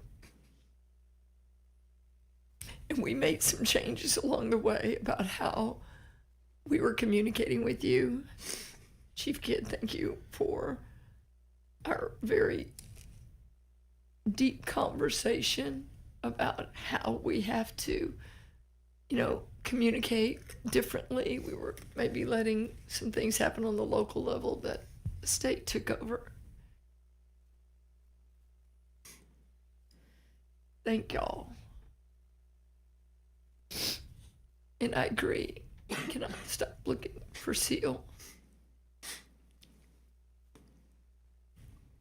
Because Lars, I remember what you said to me. When you said, help me, Lois. Help me just bring Virginia home. I want her here in Belleville. Grateful to everyone for finding her.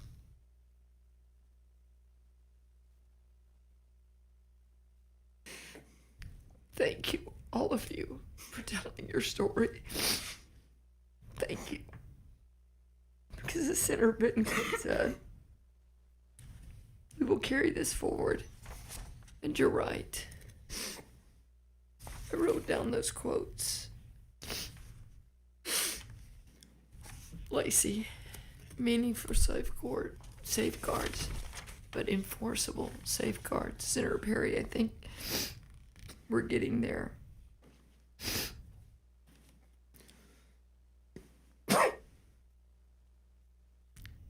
No reason that camps can't be fun and safe.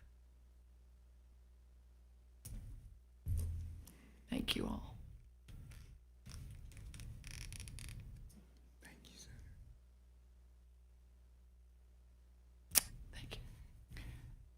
Members, any other questions? Thank you all for your testimony.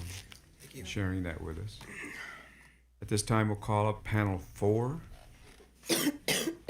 Chair calls Brant Dillon, Ryan DeWitt, Ben Landry, and Matthew Childress.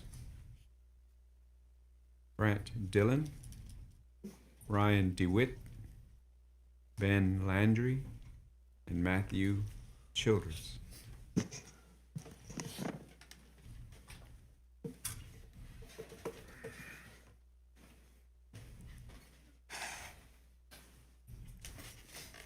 Thank you for being here. We'll begin on my right. If you state your name and please begin your testimony.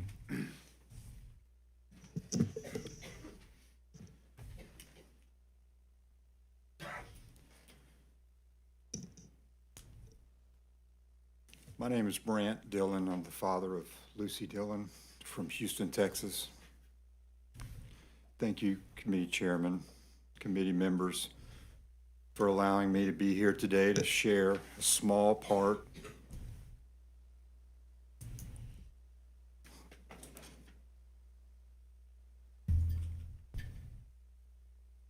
of the life of our precious Lucy, who was only 8 years old when her life was needlessly taken. Our world has been shattered by a tragedy that was 100% preventable. Every plan for our future, every dream that included her, has been destroyed by unsafe facilities, inadequate preparation, failed planning, and poor execution. Lucy was a straight A student. She excelled in school, was in gifted and talented classes, and even skipped a math grade. She was set to begin Spring Branch Independent School District Spiral Program, which provides advanced experiences off campus. Credit those accomplishments to her mother's unwavering conviction and to Lucy's determination to face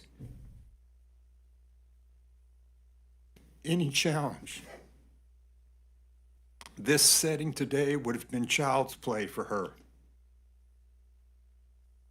She was also an exceptional athlete, recently helping her softball and basketball teams win their league championships. I had the privilege and honor of coaching her and her friends since she was 4 years old. While she loved to win, the joy of her victories was often balanced by the compassion she felt for the losing team. She was kind, she was a leader, she was gritty, and she always gave 100% effort.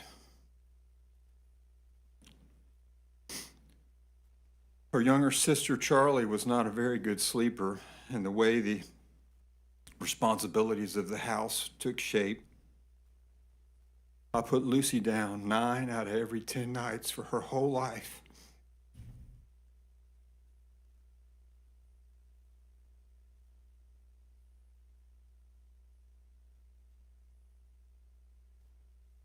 I've read thousands of pages of books to her, countless hands of Uno and Go Fish.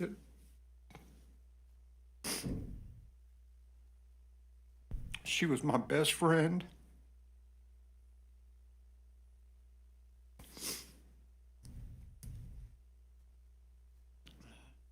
My greatest contribution to society. And today I sit before you a broken man. When Lucy left for camp, it was the very first time she had ever slept away from us. We entrusted her care to the camp operators, and never for a moment did we believe she would be returned to us in a casket. I will never forget that emotionless call that she was simply unaccounted for. We must make sure that when parents entrust their children to camps, that they can have the confidence that facilities are safe, operators are prepared, and emergency plans are sufficient and executable. And I'll add enforced as well. Many things could have been done differently to save our children's lives. I know this because, like a broken record, I replay every scenario in my mind, every day and every night, always asking, why? What were they thinking? Why didn't they do this or that? In conclusion, I humbly ask you to support these common sense, nonpartisan camp safety reforms. Do not water them down so that no other parent has to endure what we and others have endured. It's the worst kind of pain and emptiness one could ever feel. I'll close with this. I have a friend who's working his way through the Bible in 365 days, and he sent me the scripture from the other day, and it really struck a chord with me, and I just wanted to share it with you guys. Maybe it applies, maybe it doesn't. It's Ezekiel chapter 33, verse 6, the story of the watchman. It says, "But if the watchman sees the sword coming and does not blow the trumpet to warn the people, and the sword comes and takes someone's life, that person's life will be taken because of their sin. But I will hold the watchman accountable for their blood." Thank you. Thank you for your testimony.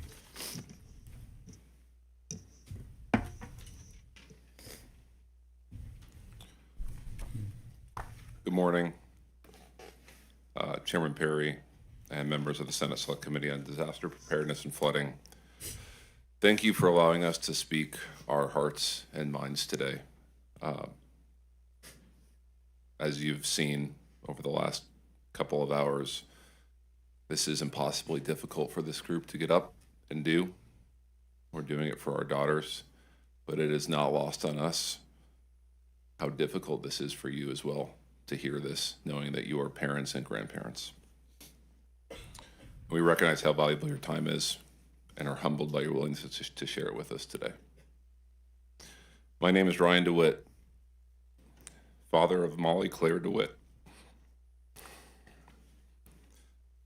I'm here before you on behalf of my wife, Elizabeth, and Molly's older sister, Annie, who is also at Camp Mystic, and by the grace of God, is still with us. And Chairman Perry, I appreciate you recognizing that at the front half of this. But I want to correct you and say it's hundreds of children. My oldest daughter was in rec hall on the second floor catwalk, water at her ankles. This is a child who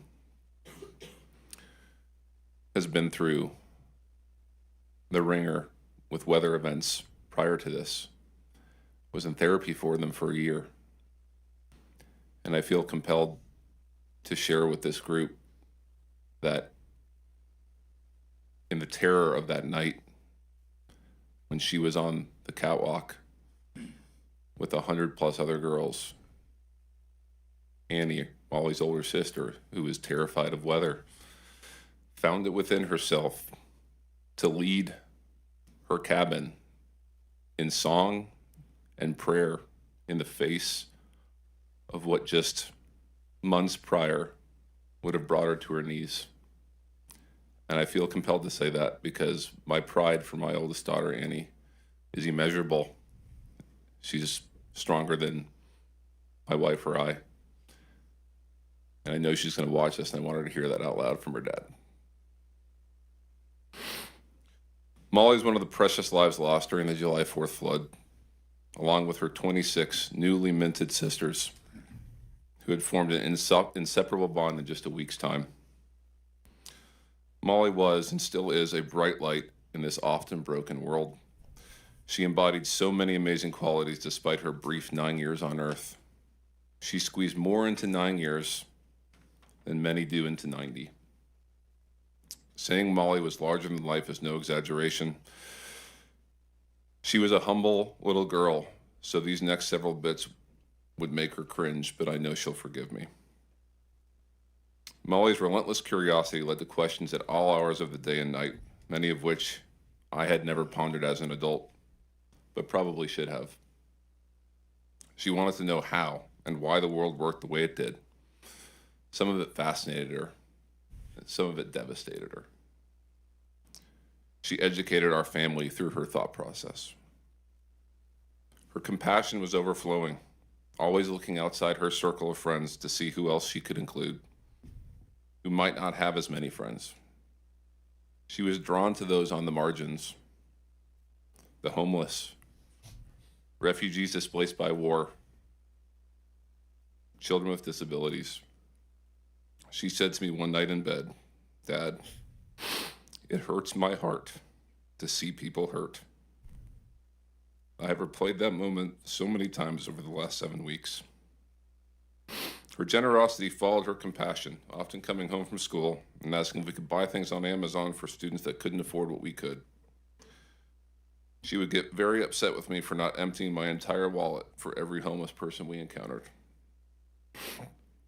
Her creative spirit was ever present, which she inherited from her mom.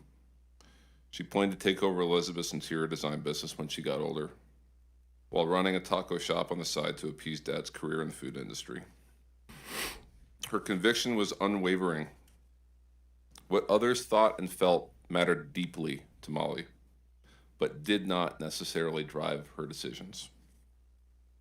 Those were all her own, oftentimes to the chagrin of Elizabeth and I. Her athleticism and drive were remarkable, a talented soccer player from an early age. She didn't understand giving less than 100% of the time. It just didn't register as an option for her. That was evident in everything she did. Her faith in God was deep and unwavering, which Elizabeth and I always emphasized as important, but something that she took to another level all on her own. We continue to find notes and papers of prayers that she wrote to herself that are evidence of her love for our Lord. Molly was radiant, stunning in a way that went far beyond her appearance. Her beauty wasn't just seen, it was felt. Her expressive face told stories of joy, mischief, compassion, and light. Her vivid blue-green eyes held remarkable depth, connecting especially with those who felt unseen. She made people feel known, not just with her words, but with her presence. Molly's beauty was most powerful because it reflected the love and empathy she carried within. Molly's presence brought joy and inspiration to everyone she knew. She lived generously, loved deeply, and left a lasting impression on hearts far and wide. And most importantly, Molly was in ongoing awe of her older sister, Annie, every minute of every day. Annie taught her things Elizabeth and I could not. Molly was her biggest fan and always will be. The joy on her face when Annie allowed her to hang with the older girls cannot be put into words. For Elizabeth and I, our greatest life achievements are our daughters, Annie and Molly. What I've noticed over the last several weeks through texts and conversations with our new family seated next to me and behind me is that while Molly was no doubt unique in her own ways, she shared so much in common with her 26 new sisters. These young ladies were cut from the same cloth, destined to lead with love and change this world. And the two counselors from Bubble Inn, and I don't want this to take away from the counselors from Twins, who, as has been previously stated, did everything they knew to do and followed directions. But Molly was in Bubble Inn, and those two counselors, Chloe Childress and Catherine Ferruzzo, were without a doubt a 10-year fast-forward snapshot to where our girls were headed. They were both set to start classes here in Austin this coming Monday. They were loving, strongly rooted in their faith, and selfless. They will forever be heroes in our hearts. When we dropped Molly off at camp, Annie had been for the last 3 years, and on the ride there, she kept on saying, and looking at the clock, she knew she was getting dropped at 10 a.m., she kept on saying, "Oh, only 45 minutes till I don't see you guys for a month. Only 30 minutes till I don't see you guys for a month." We got out of the car. I gave Annie a big hug. She had been through this before. She looked me in the eyes and said, "I got this, Dad." She was homesick every time and worried every time, but she always pushed through. My goodbye with Molly is something I will never forget. She walked up to me. I was on one knee. She gave me a big hug. She pulled back. She grabbed me by both arms, and she looked me directly in the eye. And no less than 10 times, with eye contact I had never experienced from this little girl, she said, "I love you, Dad. I love you, Dad. I love you, Dad." While I'm so grateful for that goodbye, that moment haunts me today, because shortly thereafter, I pulled the car farther, and I was told, as I'm crying, "We got her. She's safe." We drove out of camp. I'm a wreck. And I looked at my wife, Elizabeth, and I said, "I don't think we should go out of town, overseas." And my worry was something would happen to us on the plane in another country, that we wouldn't be able to go back and pick our daughters up. And never in my wildest nightmares did I think that this is what was going to occur. In short, on July 4th, the world lost 27 lives that were destined to change our landscape forever in their own unique ways. The biggest tragedy is that it never should have happened. This was 100% preventable. We are here before you today as grieving parents, as you've heard, living in an unimaginable nightmare, but also as pillars of strength for our daughters' legacies, to ensure that what happened on July 4th never, ever happens again. Senate Bill 1 is long overdue, reflects common sense life-saving measures that every camp in Texas should be required to undertake, taking the appropriate preventative measures to remove as much possible risk of disaster, in concert with doubling down on detection, training, and response when the disaster does occur. It's the only path forward here. Every camp should consider the location of their buildings and sleeping quarters. Every camp should utilize a functional and effective early warning system.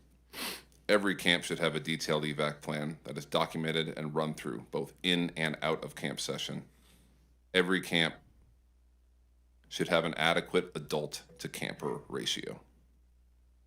Corners cannot be cut. Arms cannot be twisted. Gray areas cannot exist. These were our children's lives. Now we fight united for the safety and lives of millions of children that will attend camps in the future. And the future is right now, not the next special session in 27.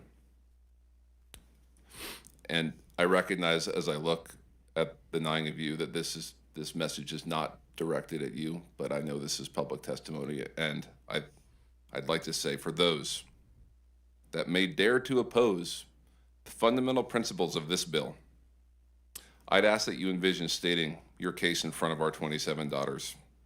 If you had the opportunity to look each of them in the eyes and tell them that their safety and the safety of millions of future campers was not a priority, could you do it?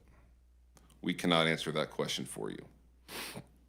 In closing, we're humbled and honored as a group for the incredible support we've received from our local communities. We would not be here without you. I drew some inspiration from a quote that Governor Abbott uttered during his own personal story of overcoming a life-altering accident. He said, "Our lives are not defined by our challenges, but by how we respond to them." This is our response. We implore you to join us in that response. Do not waver. Do not hesitate. As Molly would say, let's give 100% effort, 100% of the time. Let's make these 27 amazing girls proud of the way we respond. Thank you very much for your time. Thank you for your testimony. Please proceed, state your name. Thank you, Senators, for hosting us today and letting us share our experiences with you. My name's Ben Landry. I'm Laney Landry's proud father. Laney was killed on the July 4th floods on the banks of the Guadalupe River. Laney left behind her loving mother, Natalie, me, her father, her brothers, Daniel and Luke, grandparents, teachers, coaches, family, and many, many friends. Laney was the caboose of our family. She was our third child, and she was the sweet, loving daughter that Natalie and myself wanted so badly. She made our family whole, but more importantly, she softened out the edges of myself and my boys. She made me the man, the husband, and the father I am today. She truly changed our lives and made us better people. She was the best friend to Daniel and Luke, a great playmate, a great friend to everybody around her, and a kind, caring child. Like you've heard from all of these people, these girls were amazing. And they brought the best out of people around them. And they truly lifted people up to be better. The loss of Laney has devastated our community and left a hole in our family. While we're full of grief and sadness, we are comforted that she's in heaven with Jesus and that she will lift us up and that she'll lift all of our community up. And so we'll be able to find peace and happiness again. Laney and the other 26 girls that died at Camp Mystic that night have given our families the strength and focus to fight for these changes. It's clear that the status quo did not work, and important safety standards must be imposed in the camping industry, just as they are in schools, daycares, and industrial, commercial, and manufacturing sites. No emergency plans and no evacuation training is not acceptable. There is not an industry I know that would allow this. I've coached lots of my kids' teams, and I've always told them I will never put you in a position to fail. All of these girls were put in a position to fail. They were told their directions were to fail, and that's what happened that night. These children were put to sleep in a floodplain with no plan for a flood. This must be changed now so this does not happen again.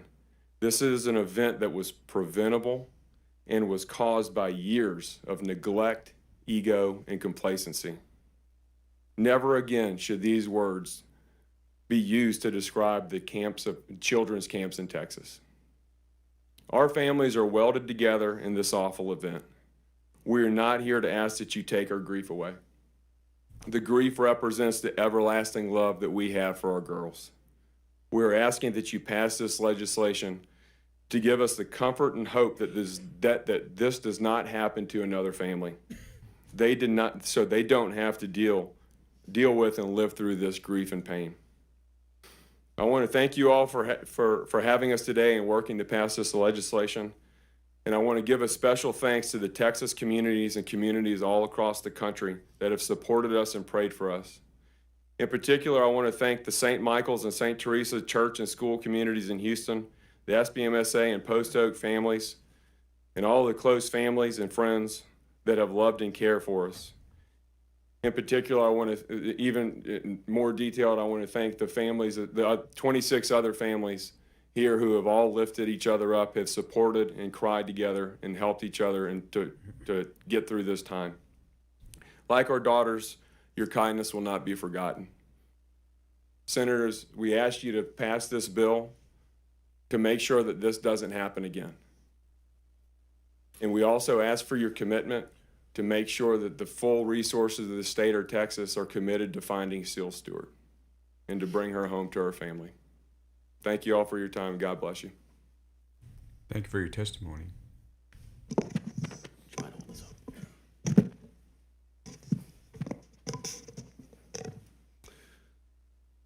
So thank you, Ben. So I'm Matthew Childress, and I'm honored to be the father of a hero, Chloe Madeline Childress. I am the caboose today, so I'll be the final one that you'll be hearing from and the final one that will torture you with these stories. But I want you to remember there are many more that did not testify. And these are the realities that we will live with for the rest of our lives. As you said, Senator Kolkhorst, don't unhear them. We need you to remember them. We need you to be tortured by them, as we are every single day. We also need you to appreciate this is not just 6 weeks of grief that we've been going through. This is 3 weeks of unprecedented coordination and unity of these 26 families for these 27 girls to effect positive change, to figure out this 4-dimensional puzzle for positive change in the future. So on behalf of Heaven's 27, thank you. Thank you for taking the time, the effort, the support for camp reform. Thank you committee members, Chairman Perry, and all of the co-authors of SB 1. And also to the state leadership, the governor, lieutenant governor, and the speaker.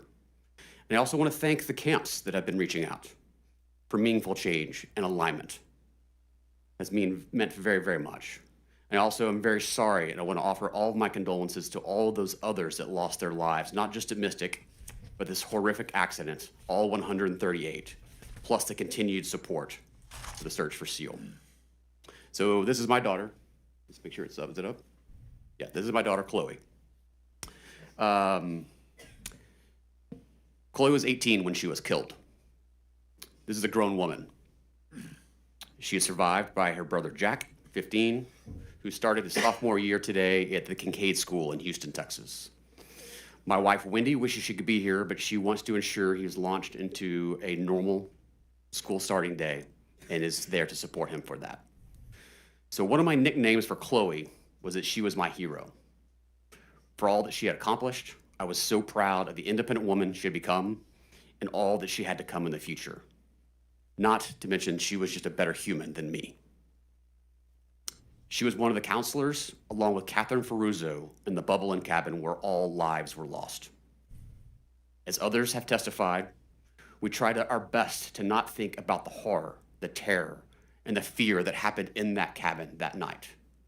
14 girls scrambling for their lives because they did what they were told to do. But as we fast forward, it does turn out that Chloe was not just my hero, but she was an actual hero. Chloe and Catherine both died as heroes trying to save all those sweet little girls. Chloe's from Houston. She graduated from the Kincaid School as a cheerleader, cross-country runner, and a lover of music. She was to attend the University of Texas to study pre-med and to ultimately become a doctor. Chloe was the perfect balance that I could ask for. She was fun, she was spontaneous, she was a troublemaker, she made all of her friends laugh.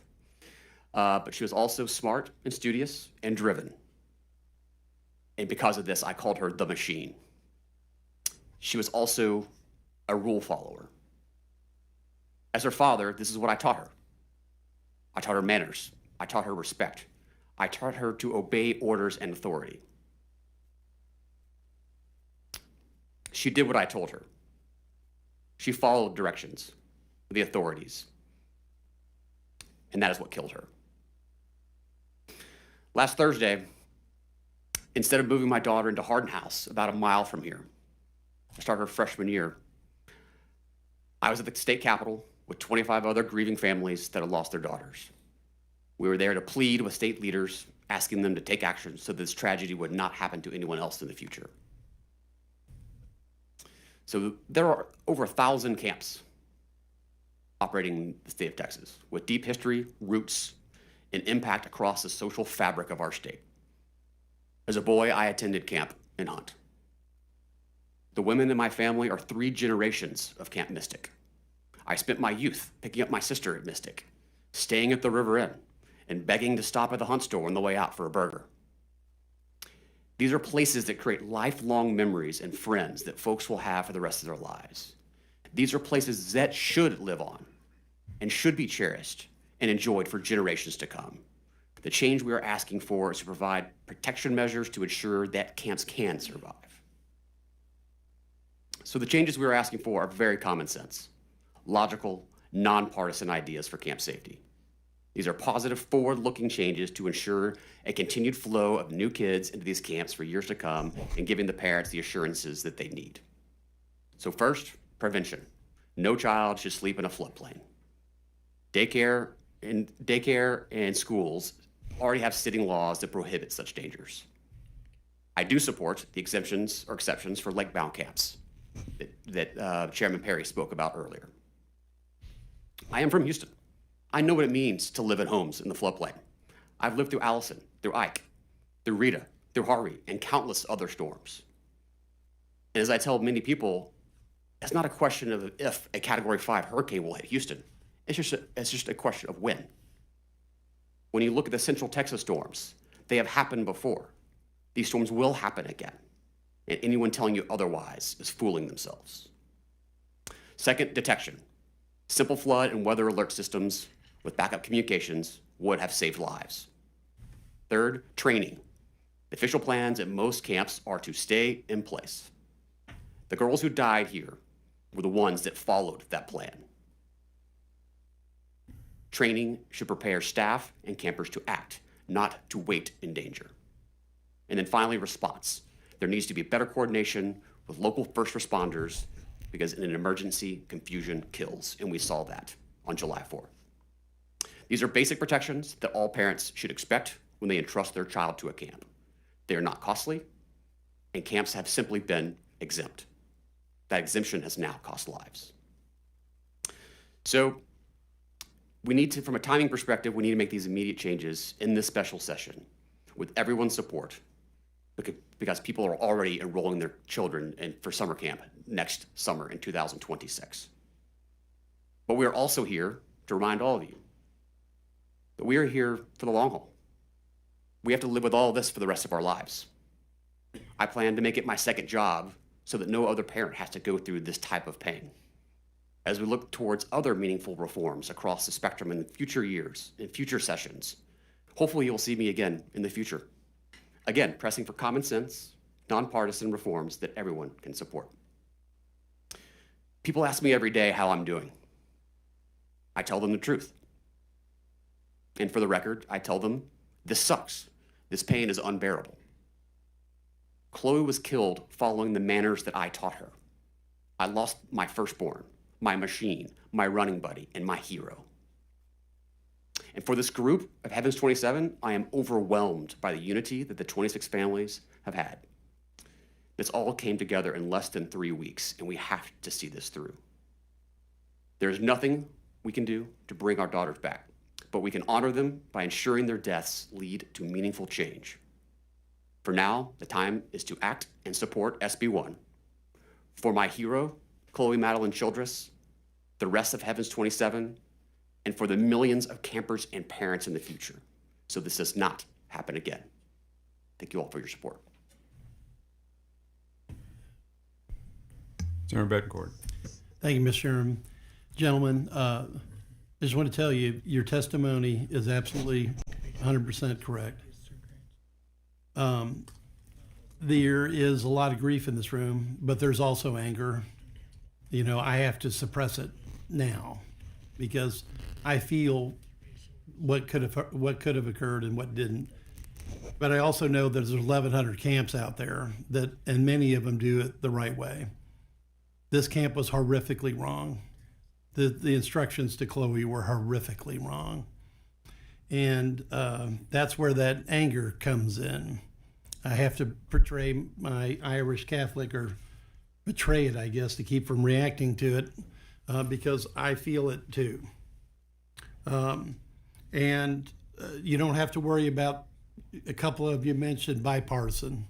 There was no partisanship here. My classmate and friend Jose Menendez and I and Senator Blanco has sat through everything in Kerrville underneath the Dios from Senator Flores and Chairman Perry. And we're going to make these changes stick because they are common sense. You know, and Ben, you made a point about being a coach. You know, I've been everything from a SBISD, superintendent on baseball on down. And you never leave your children at a point of failure. Never put them out to fail. And they didn't. But a lot of other people did. So we're going to recognize the obvious and do what we can to change it. And there won't be any testimony against this. And Ryan, to you, I want you to hold on to that 10 seconds with your daughter, because that's her gift back to you. And you keep giving that gift to everybody that you know of for the rest of your life, because that's what she'll want you to do. My life's purpose has been redefined. I could tell. And God bless you.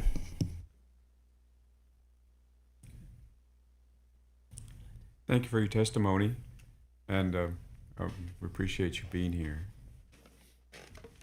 Are there any other members of a child lost at Camp Mystic who wishes to testify? Seeing and hearing none, members, that concludes the testimony we will hear from the families today. I would like to thank every family member for testifying here today. I know it was extremely difficult, but your time was very well spent.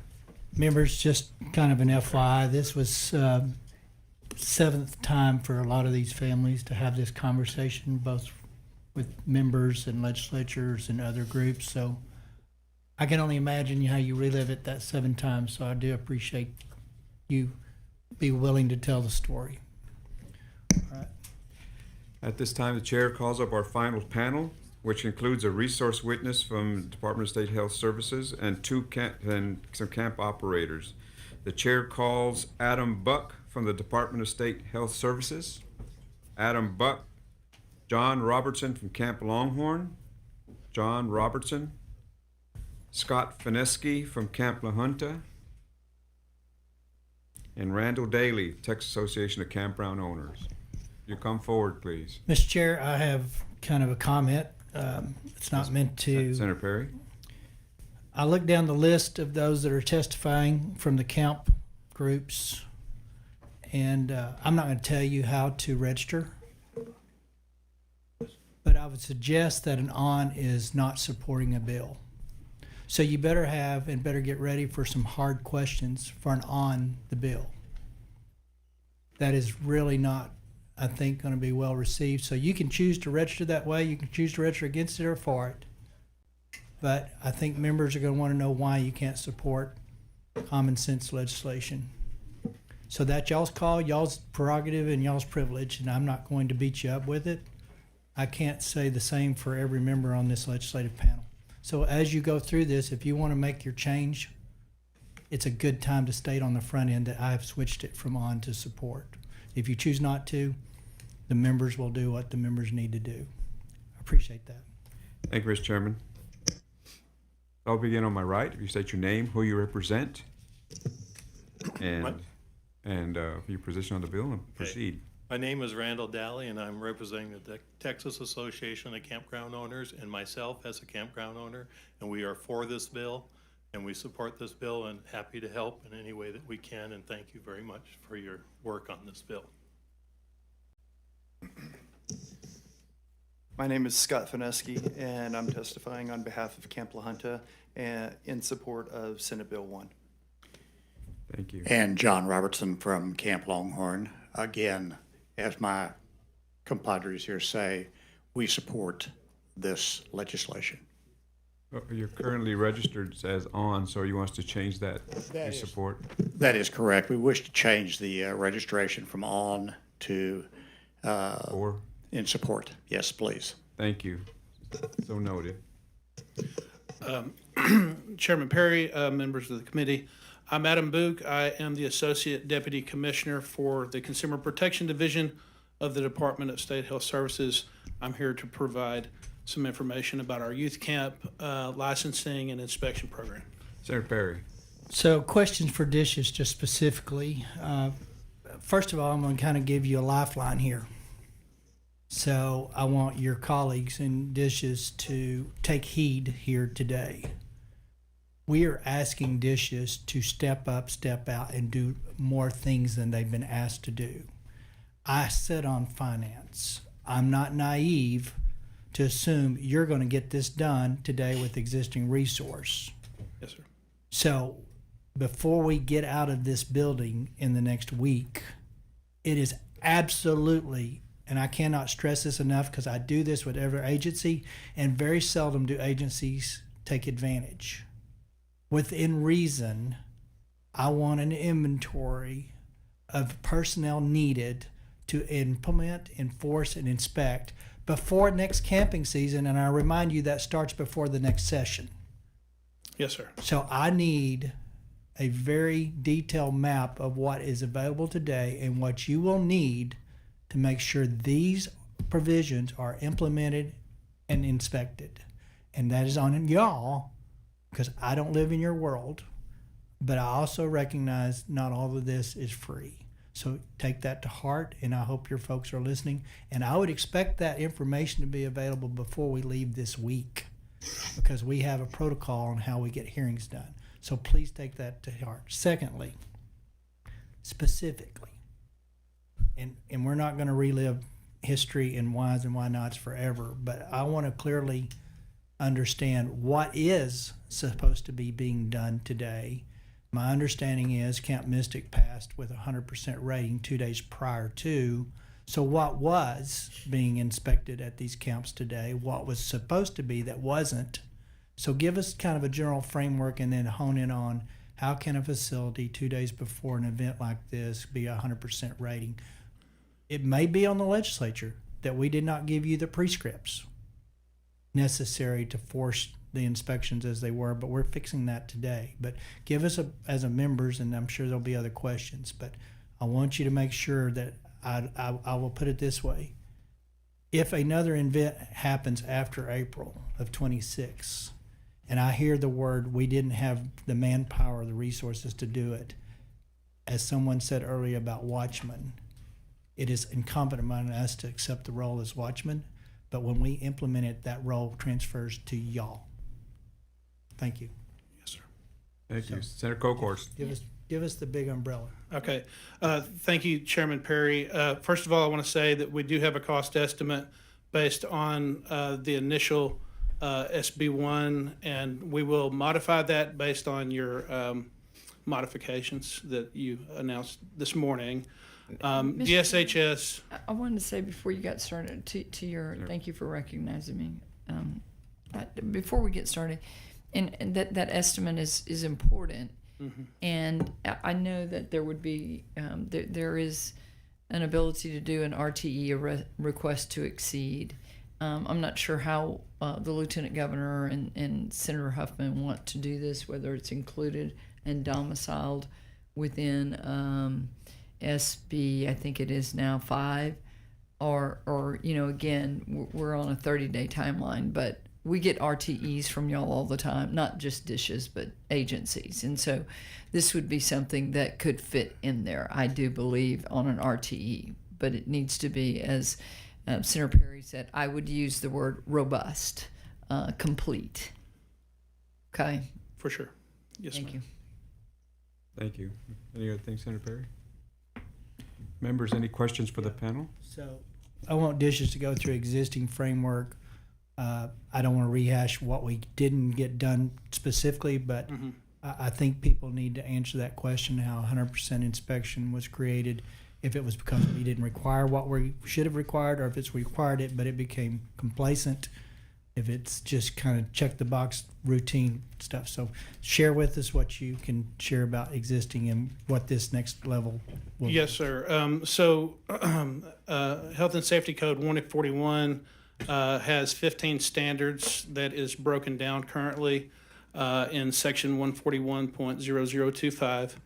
And we basically have identified 86 inspection criteria from those 15 standards that we do go inspect. I believe the things that we do in terms of inspections are verifying the records are appropriate. We've verified that they have an emergency plan.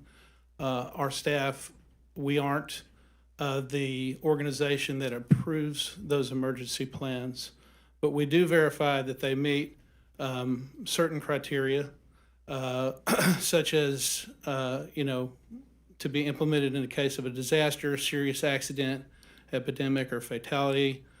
We verify that they have a copy of the plan, that it covers those specific event types, that it's posted in the buildings, all the structures within the camp, that camp staff and volunteers are aware of the plan. I understand that we do some interviews of a select amount of staff to verify, about the emergency plan. And then documentation in the office that each member is trained and properly qualified to be there with the kids. One of the things that we do verify is the, supervisor to camper ratio. So we need 1 supervisor to 10 campers. And we do verify that. Are there other specific questions that you have? That's a very broad overview of the top things. There are 86 inspection criteria that we look at, though, so I just touched on a few there. So in earlier testimonies in Kerrville, and it was a gentleman that was familiar with camp businesses and had actually worked on site with many of the camps. He made a comment that 6 of the 19 had an evacuation plan. Is it your experience that every one of the camps required to be inspected, had an evacuation plan? Or do you have deficiencies? Okay, so the requirement for an emergency plan is that it has procedures for emergency shelter and for evacuation of each occupied building in the facility. But what I'm asking compliance. How many don't have a plan, or did everyone inspected have to have a plan? Well, if you don't have an emergency plan, then it is, we do have enforcement requirements for that. We consider that like I forget what the level is. There's basically 3 levels of enforcement, and it's, you don't have an emergency plan. You can yank a license? I would have to look at that. It doesn't matter. But Like I say, we're changing your world a lot, so moving forward. But I'm trying to get down to, I was told 6 of 19 in a hearing by a guy that's not in y'all's department. Okay. So the question I have, do you know how many camps didn't even have an evacuation plan? As far as I'm aware, our inspectors have verified at each of the 375 camps that we license that they had emergency plans. Those emergency plans are supposed to include evacuation. Okay. That's good information. So just FYI members, there's about 1,000 camps. 600 of them are in Chapter 54 or something. They're non-youth camp, typically other kind of venues. So they are responsible for about 354, I think is the number. So Dishes is. So that's kind of the background on that. Senate Bill 1 is the framework for what we believe that will help hopefully prevent another event like what we've just done. I caution to camps and state employees, this is only good as the people that engage it. And so one of the biggest contributors to what we found out, and it could have been any camp, I promise you it could have been any camp, was complacency and human nature and out of sight, out of mind.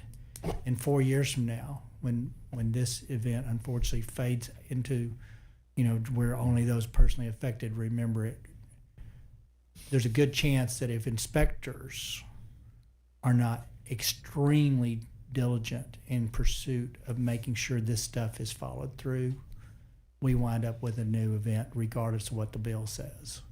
So it's incumbent upon state agencies and members. As members, we get calls. There's so-and-so out here inspecting us, and we think they're not being fair. What can you do? So I would just say on this stuff that as members, we do assume the role and walk through what the issue is, but never yielding from what we're living through today with these families, that there's a reason we're going here. So it's real easy to get into that member role, trying to help, trying not to make anybody mad. But that's not our role. Our role is to make sure these kids are safe going forward. So, and I'm not upset with Dishes, to be clear. I just think that we had a lot of complacency and box checking that becomes partly routine over time. So I appreciate that. Senator Menendez. Thank you, Mr. Chairman. Is it Mr. Buick or Buck? Book. Buick. Okay, Mr. Buick.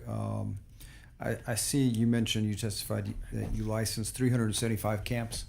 In FY25, yes, sir. Of those 375 camps, what schedule, what type of rotation are they on? How often do you actually have them inspected? Is it once a year? Is it once every 2 years? How often can we the public rely that they're inspected? So the way that it works, we have two different kind of license. We have new licenses, and those licensees require a pre-license inspection. So we'll get the application, we verify that they go through a background check and all that. Once the application's good, we assign an inspector to go out and conduct a pre-license inspection. Once the new camp meets their pre-license inspection, then we give them an approved license within 30 days. Okay. If we find any deficiencies during that pre-license inspection, they have 10 days to make corrections. That's the first category. The biggest category that we have are renewals. I think in FY25, we may have had one new camp license. The year before that, we may have had 3. So most of them are renewals, and the renewal applications also get a background check when they send those in. If there's any changes, our staff will communicate with them to make sure that we understand what's changed and, the application is correct. But we do an annual inspection sometime during the operational period, which is typically June through August, the youth camp season while school is out. So all 375 camps have an annual review? That is the goal. I've been told that we have some camps that are licensed that only operate like 10 days out of the summer, and those are a little harder to get to. So for FY24, we got to 95% of the licensed camps that year. But again, the goal is every camp, every year, at least once. Very good. Thank you. Thank you. Senator Kokors. Just want to follow up on a couple of questions. I have a history of different bills that were filed all the way since 1973 on camps. Some of those being waivers, carve-outs that have passed the legislature. And so just as a point of reference, we'll be looking at all of those and trying to make sure that we didn't make some mistakes along the way with some of these waivers. And so the other thing that I would like to ask is, of the licensed camps, do we have a record of how many are accredited by the accreditation process that's kind of a national standard? First of all, on the waivers, I was texting my staff while we were hearing some of the testimony earlier, and they have confirmed we're not aware of any waivers that have been requested or approved at this time with current licensees, just so you know. The second question, what was the second question again? It was about accreditation. Accreditation, I have heard about certain camps that are accredited. I don't have that number right now, but we can certainly get that back to you, Senator Cole. Thank you. There would be, some that would say, and we use accreditation processes for a lot of, the myriad of things that we oversee. We have SACs for colleges and things like that. So it might be something that we need to consider as a standard. It's kind of a gold standard, obviously. So I know I've had some questions about that. Thank you. Senator Perry. Thank you. Back to the waivers. I guess I'm just not even thinking. This resets. SB1 resets. Yes, sir. I heard that. It's as if nothing existed today. This is the new one. So any waivers of the past, gone. Because I can only assume most of them were exempting them out of things we thought were important enough to put in statute, but people didn't want to do it. So if there's some legitimate need for something, which I cannot envision what it would be, but generally speaking, I want dishes to understand it doesn't matter what the past waivers were. This is a new day. Okay. Thank you. Thank you, sir. Thank you. Members, any other questions? Mr. Daly, do you have any testimony that you wish to present? No, sir, we're just here in support of the bill. Have any testimony you wish to present? We sure like to hear it if you have some. Sure. Chairman Perry and members, thank you for letting us come in and testify today. Again, my name is Scott Fineski. I'm the owner and director of Camp La Junta in Hunt, Texas. And before anything else, we heard some pretty powerful testimonies earlier, and and just want to say, we are deeply sorry for all the loss that has been happening in Hunt. It's, through the community and through the camp community, we're grieving alongside and with the families, and it's difficult to wrap our brain around the devastation, and it's been, and so just wanted to say, we are sorry for all the loss that has happened. A little bit about, the night. On July 2nd, we welcomed our second-term campers. We had 295 campers and an additional 100 staff members were on site for second term. The following night, the storm struck. My wife and I, we were awake early, as were members of our staff. However, we did not receive any emergency alerts or warning about the rapidly rising river.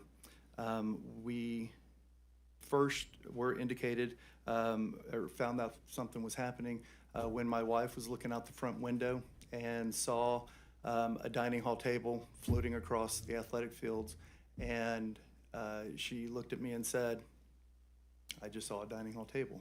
At that point, we realized that something was going on. We quickly threw on shoes and ran and sprinted to the cabins.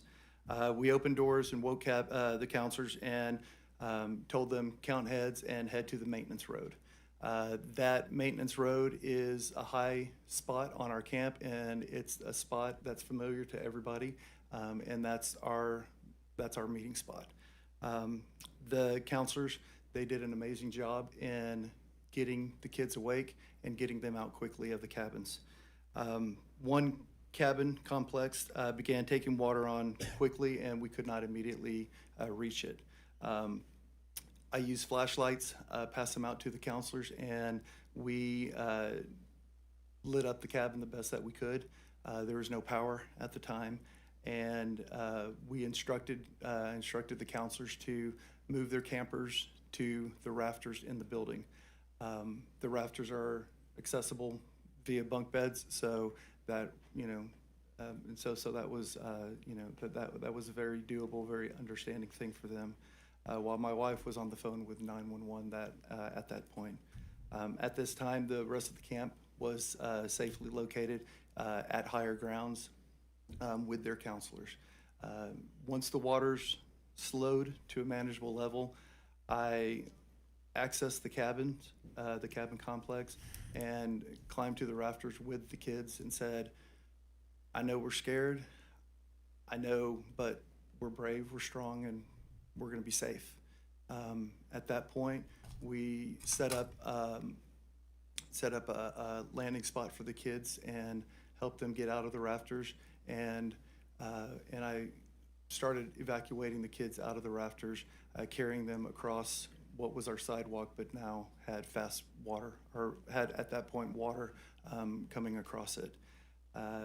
When the water lowered a little bit more, slowed down a little bit more, I felt that I could bring counselors to come stand in the water, and we formed a line, and a counselor helped me pull the kids out of the rafters, and we carried the kids across the sidewalk out of the water and over to my wife on the high grounds.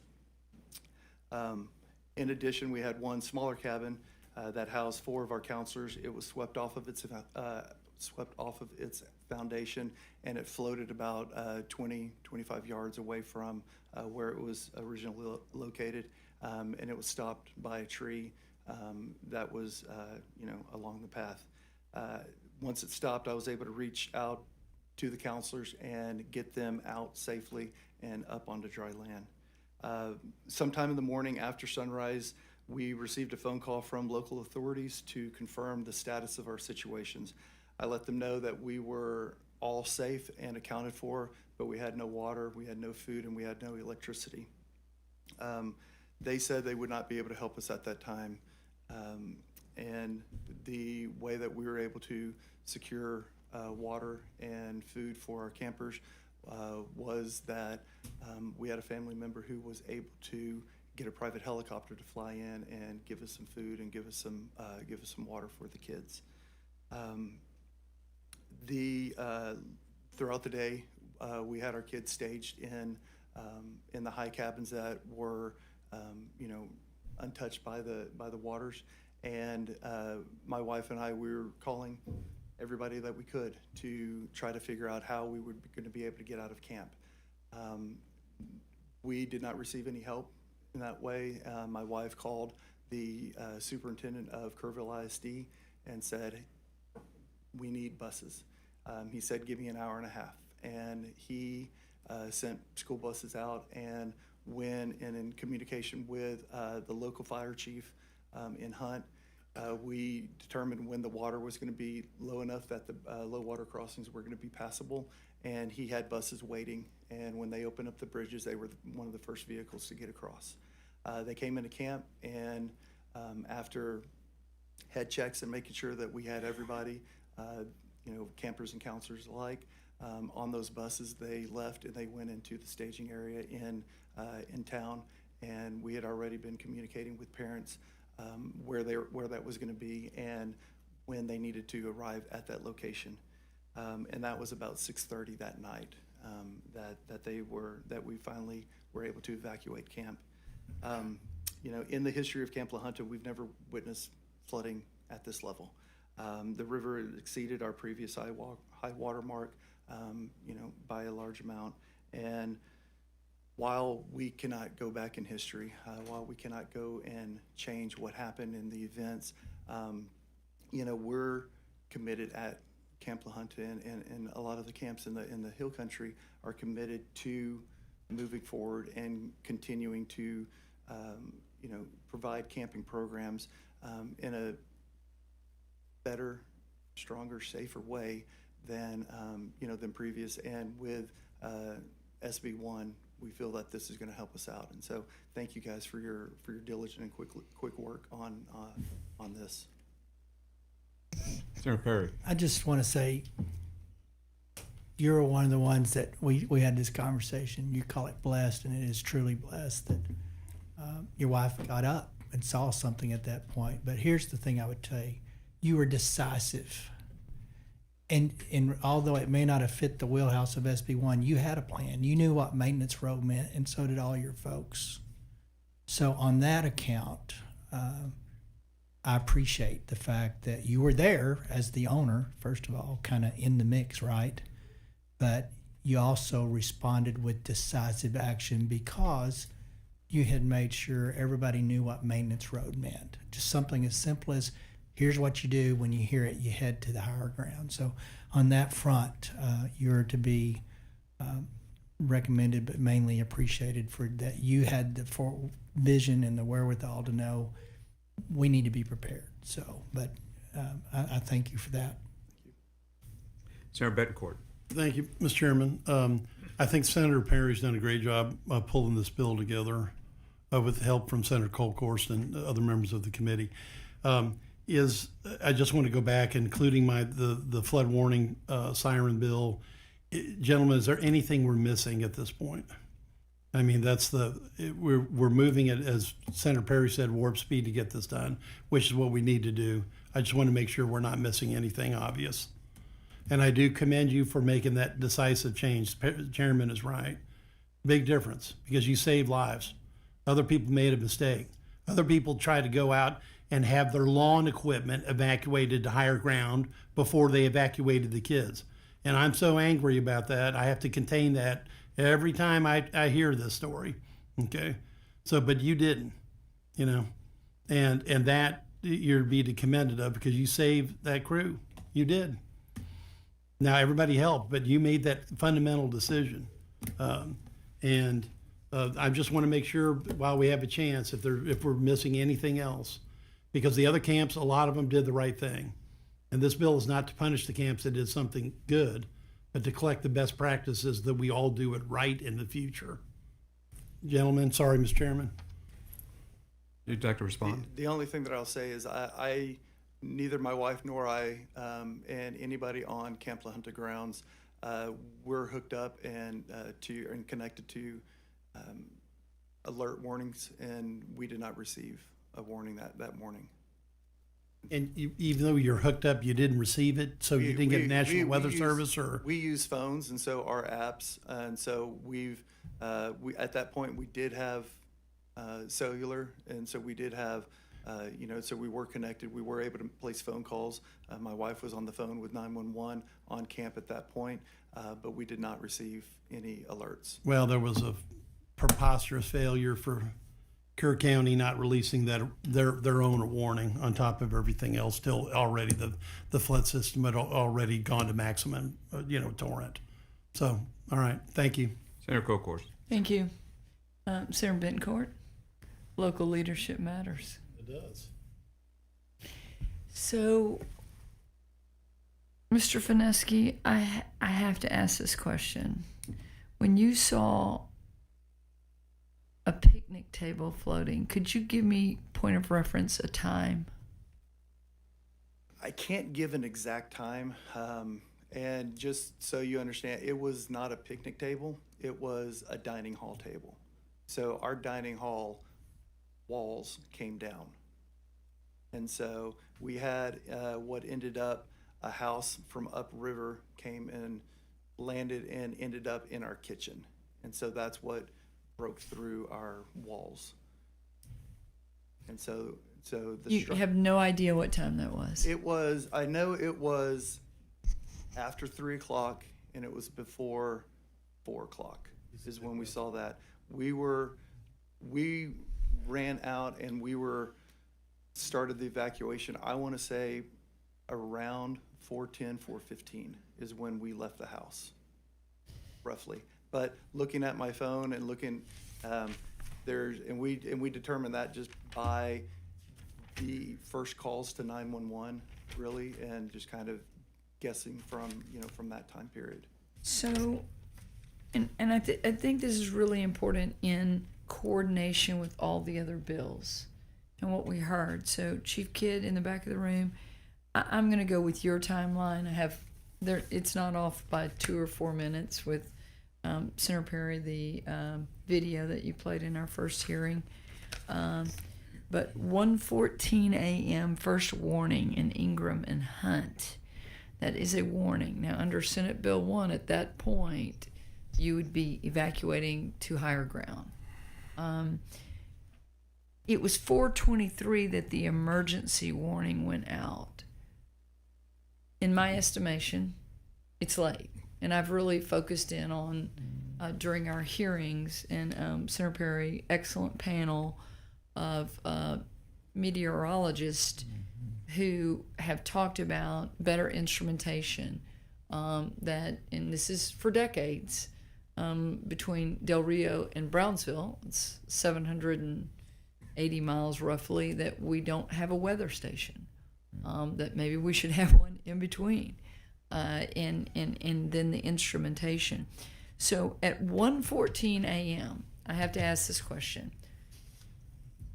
And this is the devil's in the details of how you get that warning. Originally I'd filed Senate Bill 6 of the last special, Senate Bill 60, and it's requiring y'all to monitor weather radios. Chief Kidd, you've talked about the simplicity of yesteryear, where you have simple instrumentation that you're listening to. What would you have done at 1:14 a.m. with a warning?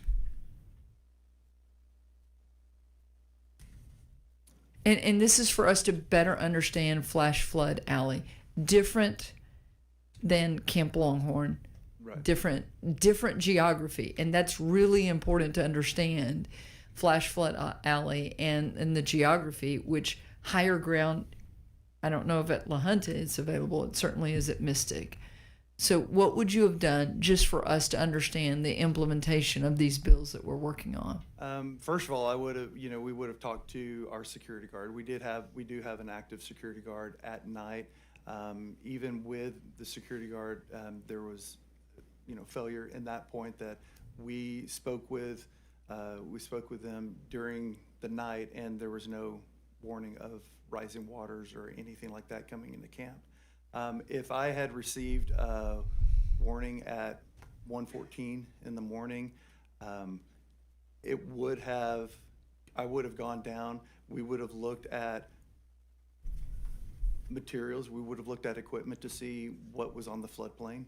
And that's the first thing that we would have done. I would have known that campers were not, down in the area. They would not have been down along the riverfront. From where I've seen the water, I would have, that's where we look at our flood lines and of what's coming to camp for.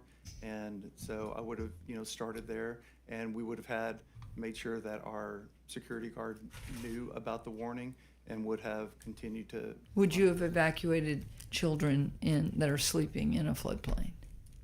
We did not have, we only had one cabin in a floodplain, and I would not have evacuated them. I would have had our security guard stationed over and been paying attention in main camp with the idea of looking at rising water.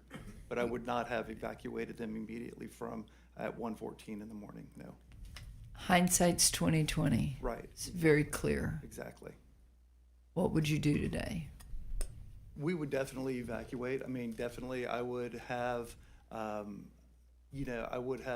again, talked to our security guard, and we, and had that urgency to be aware of the warnings, to be aware of the situation. But definitely we would have looked at, evacuating, buddying them up in the, in the higher cabins. And we would have done that for sure. So I look back at my notes from Kerrville, and I have to say to the parents, I wrote down on y'all's testimony, and I haven't counted it up, complacency was a very recurring word that I wrote down. Complacency, complacency, complacency. A 67-year-old woman living in Kerr. She'd seen 25 floods in those 67 years. She said complacency by residents. We were complacent. She said 2025 is the new benchmark versus the 1932 benchmark. Her other quote was, Mother Nature humbled us. So now, and you say sidewalks and things, and I'm saying this for every youth camp out there. I'm saying this for every resident who has a property on a river, because I know one of you talked about not just the 27, but I mean, there were 132 people lost in this flood. There is a new benchmark.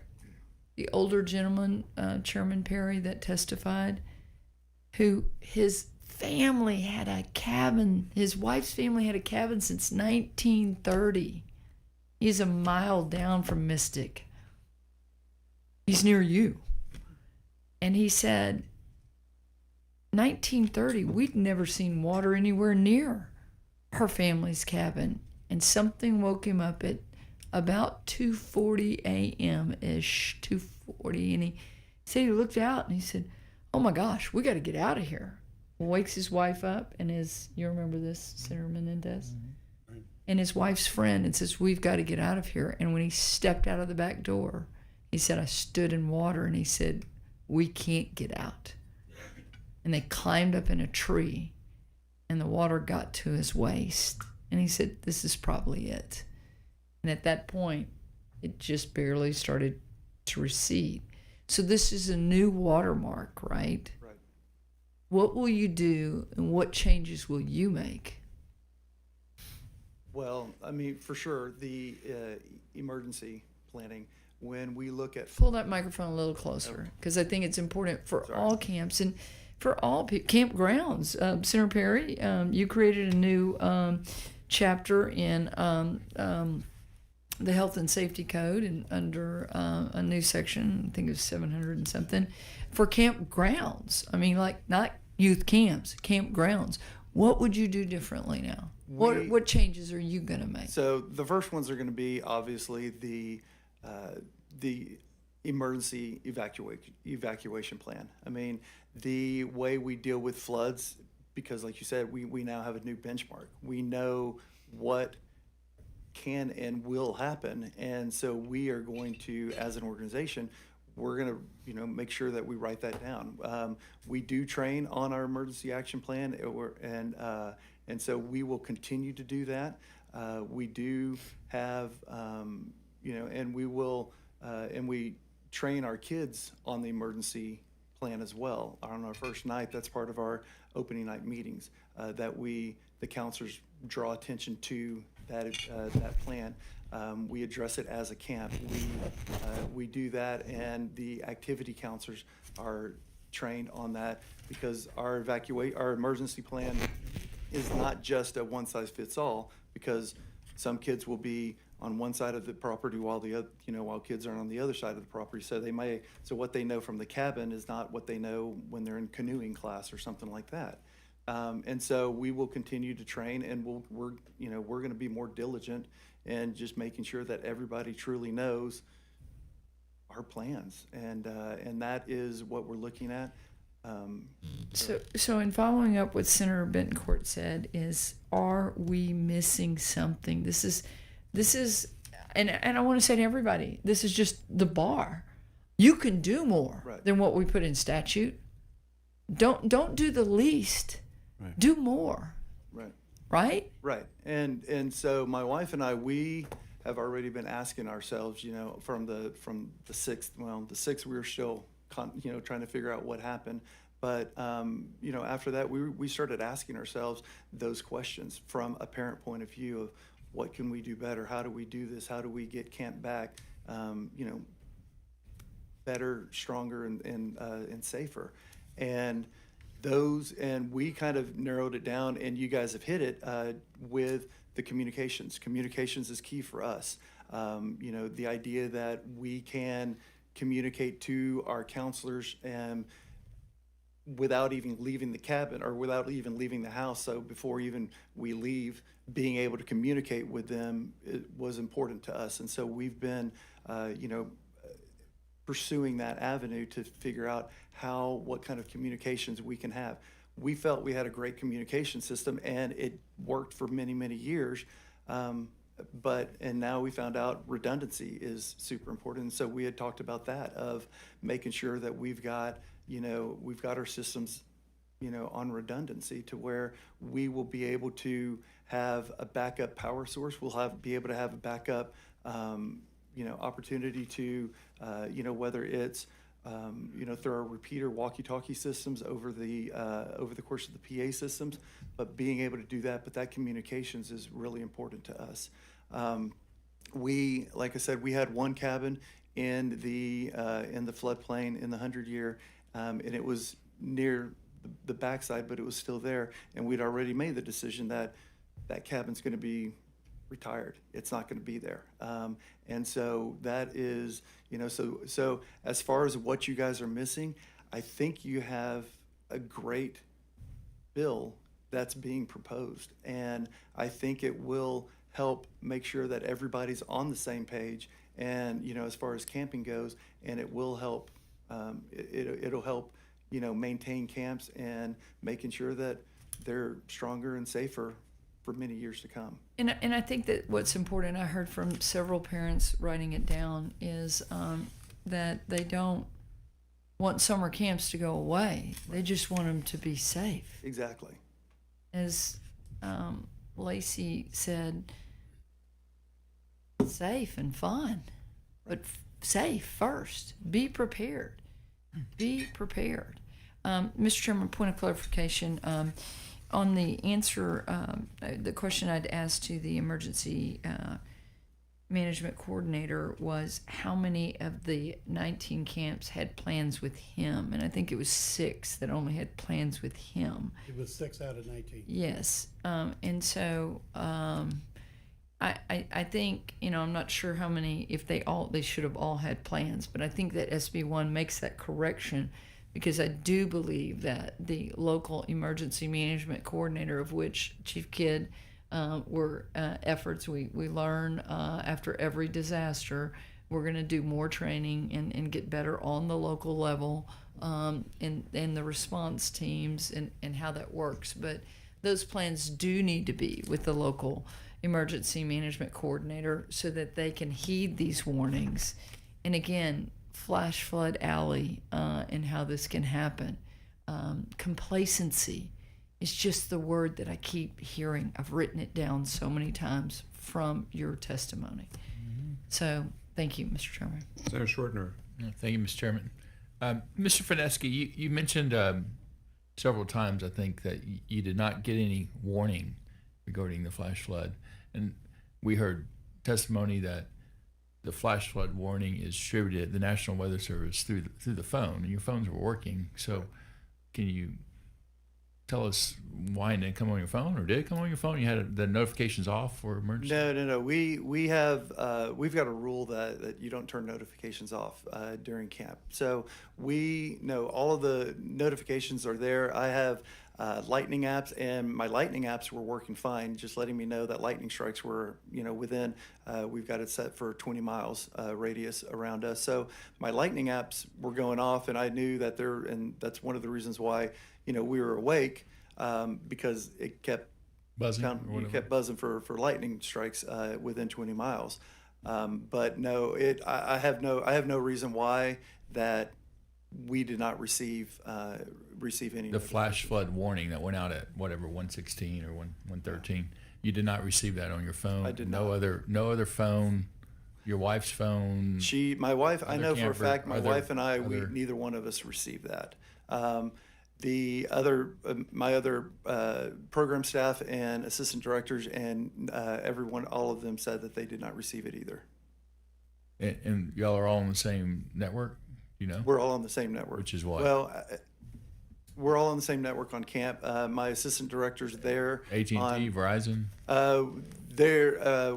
We're Verizon. I'm not sure, but we all have different. I mean, there might be a T-Mobile and an AT&T. Not everybody's on Verizon. Yeah, that can certainly be explored as to what happened regarding notifications. I seen them kid shaking his head back there. I know you can kind of trace back what numbers actually receive the actual weather warnings, and so okay, thank you, Senator Menendez. Thank you, Mr. Chairman. A couple of things, Mr. Fineski. You mentioned that were a concern after you. Well, first and foremost, thank you for your decisive action, and as the chair has mentioned, and after you told everyone to evacuate to the high point in the camp, I think Maintenance Road, is that correct? That's correct. And so you get everybody to evacuate. You go back, and you know where the one where the water is in. You get them into the rafters. Then you go on to say that the whole time that this is happening, your wife's calling people, looking to see who could help and who can bring things. And At that point she was calling 911. 911. And so we started calling people to evacuate after we had everybody safe and accounted for, and we had sent first communications out to parents. And that was about what time? I think we sent our first communication out to parents at like 6:58. Okay, so that's 6:50, almost 7 in the morning. Right. So around 7 in the morning, you also testify that you were having trouble trying to get people to come bring you anything, food, water, any way to get to you. And obviously with the low water crossings, it's very difficult to do that, correct? Correct. So it wasn't until later that evening, that I guess it was, you mentioned the Kerrville superintendent, you were able to get in touch with them, and they prepared the buses. And as soon as the water had receded enough, they were able to come in and evacuate all of the campers and the counselors and everyone. Yes. Approximately how many people do you think they evacuated? We evacuated about about 400 people 400 that day. people. So I guess It is. that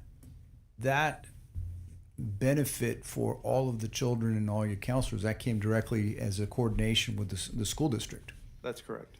And so I was just thinking that if I'm not sure if we're missing an opportunity, because every one of these camps has a school district in it, near it, and they all have school buses. And then maybe we should do some coordination, and we thank them for what they've done on that. And so thank you for your testimony today and your quick action. Thank you. Thank you, Mr. Senator Chairman. Hinojosa. Thank you, Mr. Chairman. Thank you all for your testimony. Mr. Book, excuse me. You testified that these camps have an emergency plan requirement, correct? Yes, sir. Okay, and who's in charge of looking through that evacuation plan? It's not enough that you just say we have an evacuation plan, but what's in that plan? I mean, I feel like I should ask this question on behalf of the families of the Heaven 27 as a father of littles that same age range. Is stay in your cabin an acceptable evacuation, plan? I mean, the order that was given to Chloe Childress that she followed, potentially, paid for it with her own life. All these beautiful girls that she potentially could have saved. Is that an acceptable plan for an evacuation requirement? With the current rules, each camp is responsible for developing their own plan. We don't approve the plan. We just verify that it meets the requirements of, addressing the four big things, which is disaster, serious accident, epidemic, or fatality. And then they must post their plan in every building. And that's what our inspectors verify. So should there be something to that standardization, Chairman? Yeah, so it's complicated, and I don't want to try to land the plane here in a big sense, but every disaster is different and unique.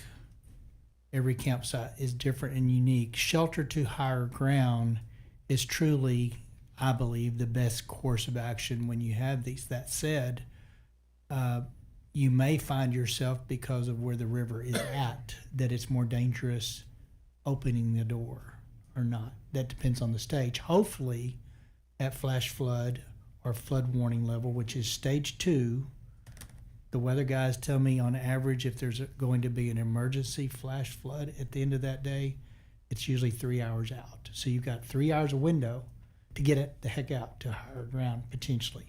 So the generic, and in this case, it proved to be fatal. But there was things that had we had SB1 in place prior to, those girls wouldn't have been there. So on a judgment basis, I'm not going to try to second guess or, those girls, that the counselors, they were following what they were thought to be, but that water raised so quickly that somewhere between probably 30 minutes, it went from ankle to rafter level. So if you had a movement to get out, you probably would have had the same impact. So it's a timing, it's decisive, quick action, it's objective standards. So what I hope we have done with SB1 is established an objective standard that nobody has to question. Mm-hmm. Nobody has to second guess. Nobody has to wonder, should I get out? Should I not get out? You go to higher ground. A predetermined, pre-drilled, so on that front. So when dishes ask if you have a plan, they are, and they're provided we shelter in place or whatever that is, that's that camp's response, and it's not Dish's expertise nor mission to question the validity of that's the best plan, because they don't live on the camp every day. So I caution not to say that in this instance it was not a good plan, but there was a calamity of other influences that actually bore out the way it did before that issue was needing to be cited. So Are we absolutely confident that we're leaving that up to each individual camp member to ensure our campsite? Well, I'm confident in this based on Mother Nature and the inability to predict exactly when and where and what she's going to do, that if at a second stage warning, that is an average of 3 hours out before a bad event, if there is a bad event, these kids may be playing a lot of cards for 3 or 4 hours routinely in camp experiences going forward, but that's okay because they're in a different safe place. So all I know to do is get kids to higher ground as quick as possible. And if you give an objective standard of second level warning, which means emergency isn't happening, it could happen, it might happen, you've bought time to do the things that we all expect common sense you would do. But I don't have I would caution, number one, that we don't want to give dishes the mandate that they determine what evac plan looks like, that they just make sure there is one. And then I'm going to say this, do I trust camp owners to determine what that is? You have to at some point assume that they've got the best interest in there. But we can't mandate what an evac plan looks like or a shelter in place looks like for every single camp, because everything's different. All I know to do is alleviate some of the concerns by making sure the kids aren't there if they didn't have to be in that place. Sure. So that's kind of where it's at.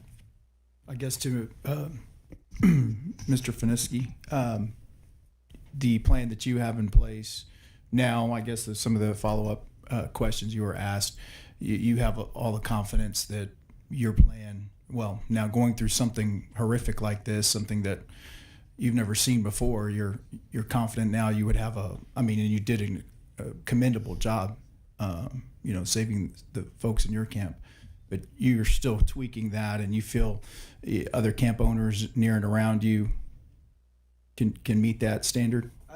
Yeah, 100%. I do. In camps, and I'll speak mainly for myself, but just, we've had conversations, amongst ourselves. We know everybody, and we deeply care for these kids. There's no question about that.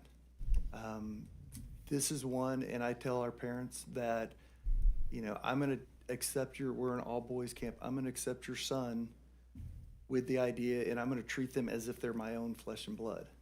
And camp owners, camp directors, they mean that. They live by that. They worry about, I and my wife, we worry about these kids throughout the year. We check in on them. We get updates about successes and failures and life happenings throughout the year, and we give them phone calls. We give them letters. We're concerned about them. And that doesn't change when they're in our personal care. So the idea that, yes, with the guidance of SB 1, I have the utmost confidence that camp directors will step up and will make those right decisions. Because again, a lot of us are already asking those questions. Even some of the camps that weren't directly impacted by the flood, they're still asking those questions of, okay, well, what if it had turned, and what if it came down the North Fork instead of the South Fork? And so they're asking those questions as well. They might not have received the damage. They might not have, they're not dealing with all the stuff that the South Fork camps are, but they know that what if, and their care, they're, just along with us, it's there, and they're going to do what's right for these kids, and they're going to do everything that they can think of that's going to be right for these kids. And now, again, with the guidance that's being laid out, it's giving just that much more of saying, just like Senator Perry said, get them to high ground, and using that just as a base, that gives a good foundation to make sure that that the rest of the plan falls into place, and making sure that these kids are safe. Well, your commitment, your decisive action really showed your care for the children. God bless you for that. Mr. Daly? Dally, yes. Is there anything you can do as an association with campground owners to kind of, grab best practices among campground folks with their evacuation plans and kind of share that with each other?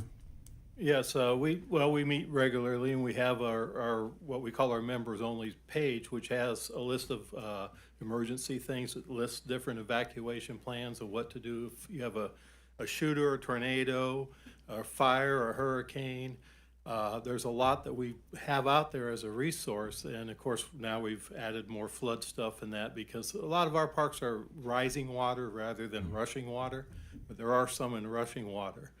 And it's just, we talk about it a lot now in meetings and that. And so we are spreading the word. It will go out when we get some plans finalized. Our lawyers look at them to make sure that you got to tweak it so it's just perfectly right. But we are working on that. And I will say one thing too, is warnings are important.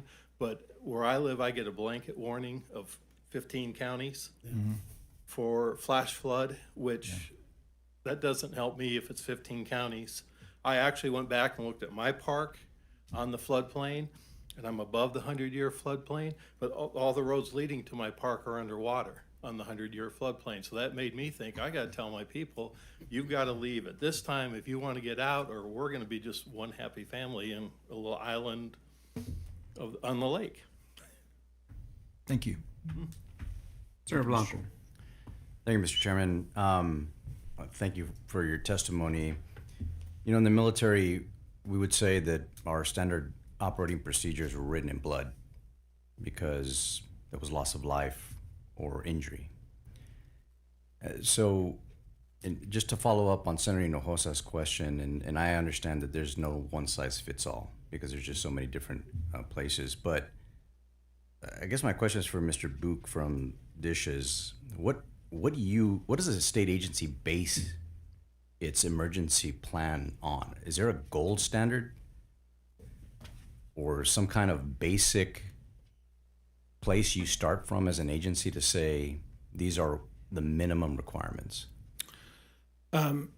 Yes, sir. For youth camps specifically, we have Texas Administrative Code, our rule. It's can't see it, 265-15K, I believe. And it pretty well lays out what we expect of camp emergency plans. But again, right now it's the camp's responsibility to produce their own plan. And we just verify that it meets those 4 things, that it addresses disaster, serious accident, epidemic, or fatality. Okay. And I guess to those that are in the camps, is that sufficient for you all? Do you all feel comfortable that you have enough guidance or standards to apply to your camps? And speaking for the campgrounds, which is a little different than camps, but we kind of get blended together a little bit. In the bill that is filed, it brings in NFPA 1194, which requires every campground to file a written plan with their emergency coordinator. Now that plan could cover multiple, depending on where the campground is, but would be the hope that the emergency coordinator would say, no, you need to improve this a little bit, or you need to improve this. And it's kind of like a constantly always evolving plan. Like I knew I was safe from flooding just because of the elevation and the dam and the lake. I didn't really think about the roads flooding until I looked at it, and then I was like, oh wow, there's no way out once the roads flood. Will that happen? I think the dam will probably break before that happens, but it just made me aware of, hey, I need to really look at a little bit more. So I've kind of tweaked my plan for my park. Thank you. And just a follow-up question to Mr. Book. So these emergency coordinators, what are the training requirements that they have to go through? Well, we don't have emergency coordinators. We have registered sanitarians that verify that the camps meet 86 different inspection criteria. The emergency, the requirement for an emergency plan is just that they have a written plan in place, and we trust that the camps know their camps the best, that they know what it's going to take. Now, one thing that I failed to mention a minute ago after reviewing my notes, those plans are required to include procedures for emergency shelter and for evacuation. So our inspectors are reviewing it to that level to make sure that it hits those points. And your inspectors have received their training from where? Well, they're registered sanitarians. They have to have a bachelor's in science, so many hours of science, and then they have to go through a certification process. But the certification process is like pointed towards sanitation, right? Public health, like clean water and disposal of waste. And we do full retail kitchen inspections when we're at each camp. So that certification from those inspectors is not necessarily emergency response or these type of situations. It's more sanitary and public health. Yes, sir. And honestly, when reviewing SB1, one of the things that we've requested is some actual certified emergency management coordinators for our team. If the expectation is that DSHS starts to approve emergency plans, we're all for it. We're here to help with this situation. Obviously, this is way beyond what we would have ever wanted to happen, right? Because we're here to protect life and prevent people from getting ill, injured, or death. And obviously, this is not what we want to happen. So if the idea is that DSHS needs to start approving emergency plans, then we'll need some emergency management coordinators on our team to do that. Thank you, Mr. Chairman. Thank you. Senator Perry. No, I'm good. Senator Bedcourt. I want to thank you, Mr. Chairman. You brought up a very good point about you made the right choices. First off, you kept the phone on, okay? And then you tell your people not to disable the alerts because 29.5% of Texans know how to disable these alerts. That's 6 times more than what happens in Vermont, for example.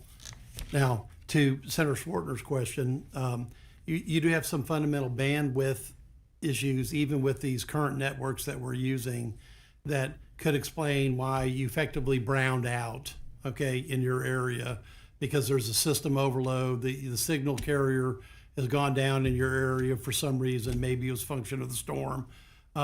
That's why it's so important to have redundancy on top of those networks. That's why we're thinking Starlink or some other some other possible parallel path communication so you would get that alert.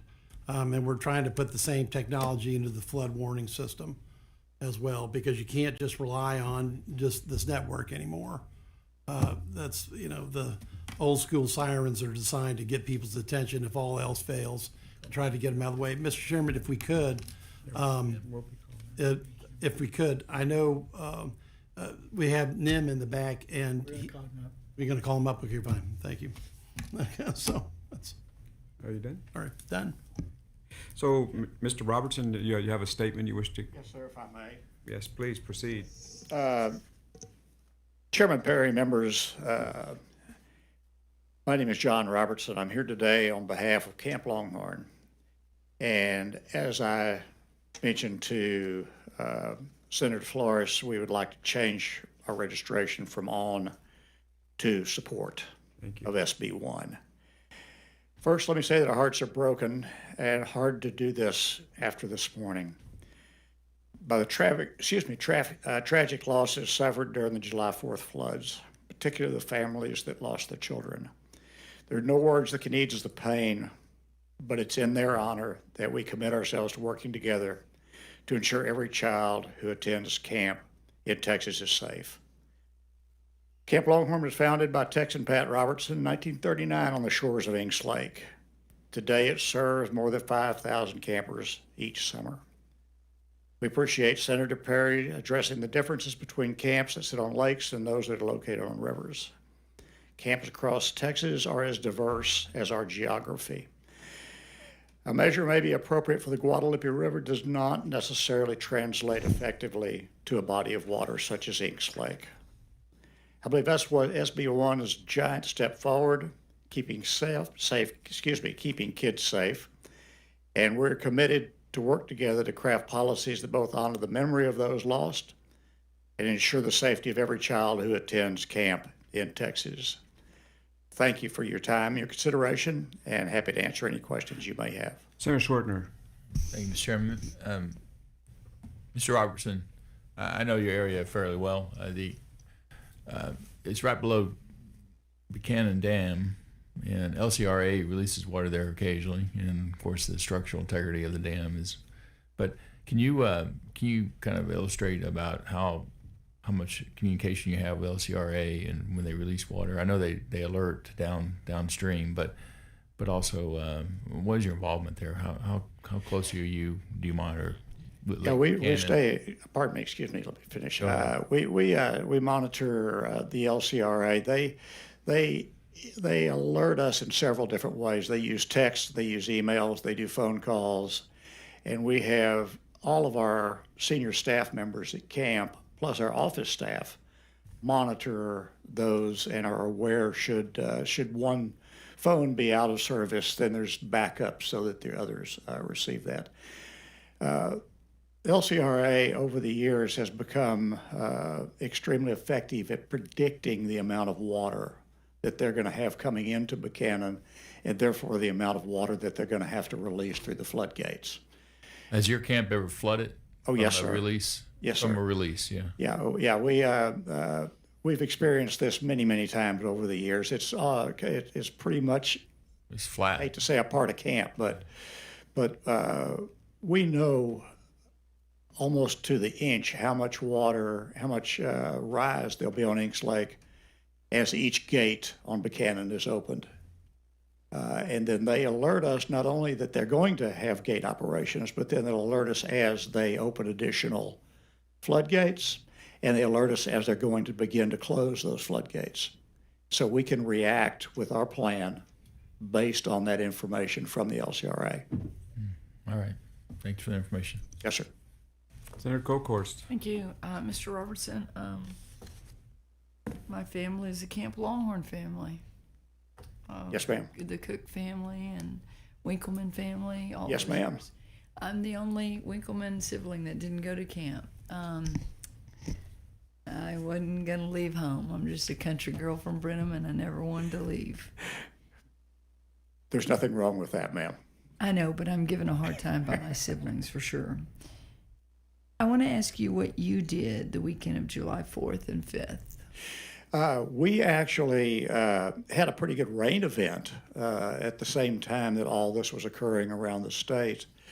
It had very little effect on Inks Lake, just a few inches or so, a fair amount of debris that came from little areas around the lake. The biggest effect we had was that was our Visitors' Day, that weekend of July 4th. So we had to do a drive-through Visitors' Day as everything was so soggy that we couldn't park cars.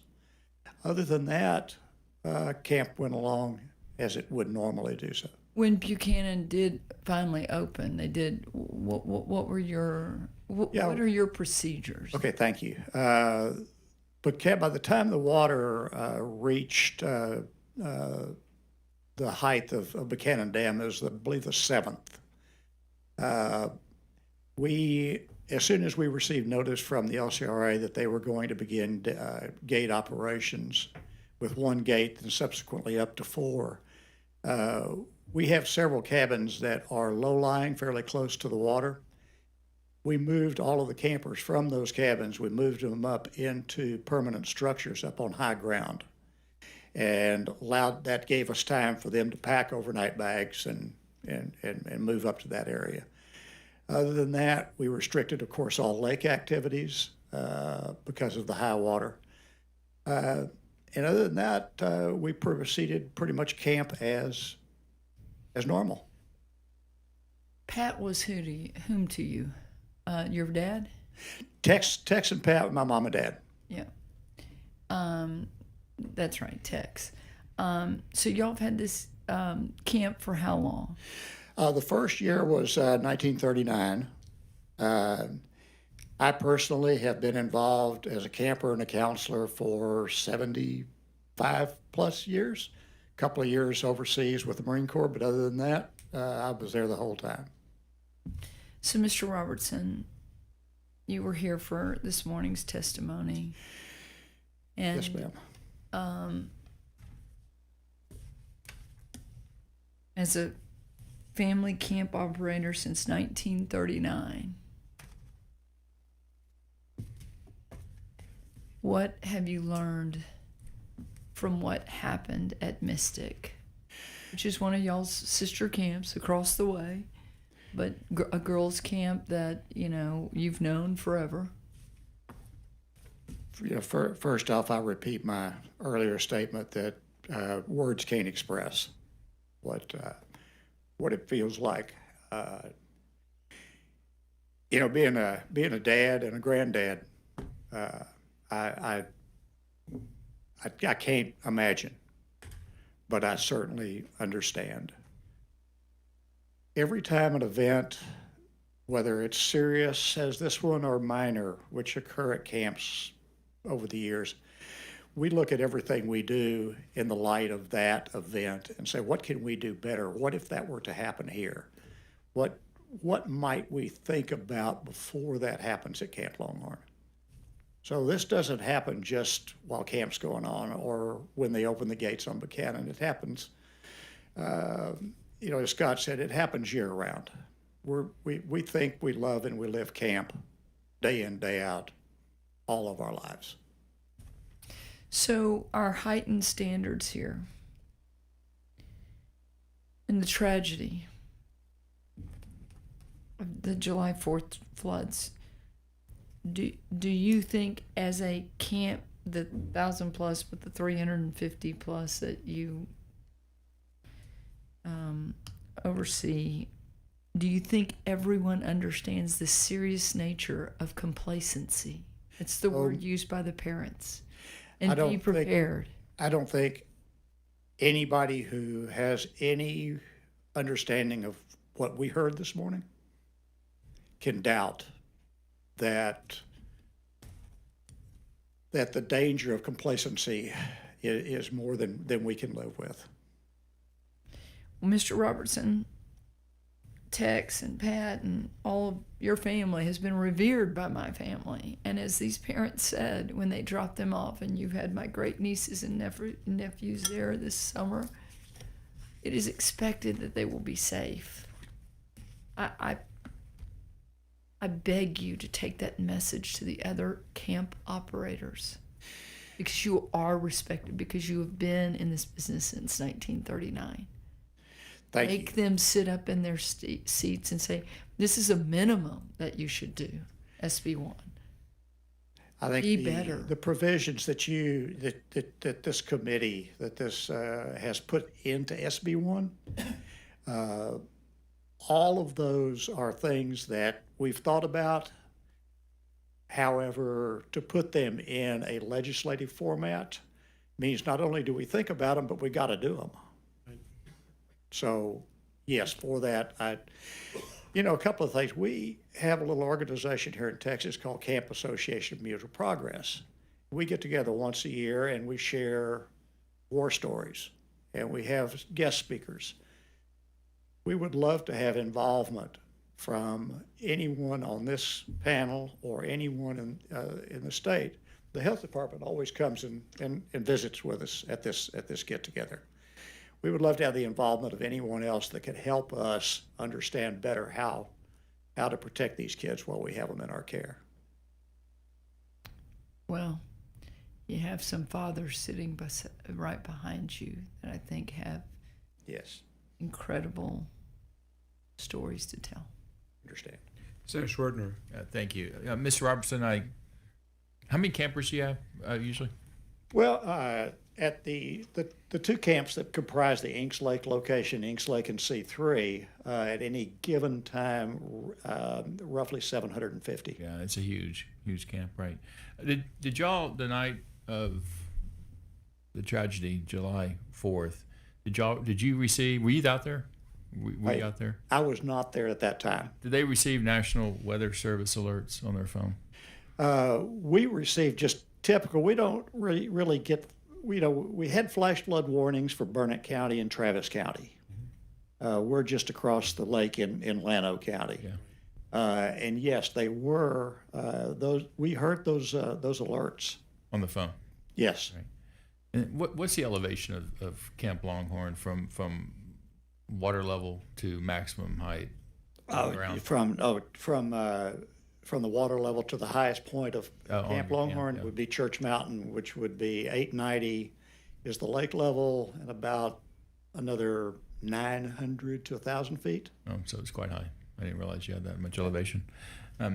My niece was actually at your camp during that time. My sister and brother-in-law went and got her the next day, actually. No offense to you. That was fourth term. Yeah, there was probably a lot of those families that were excited to come get their kids that day.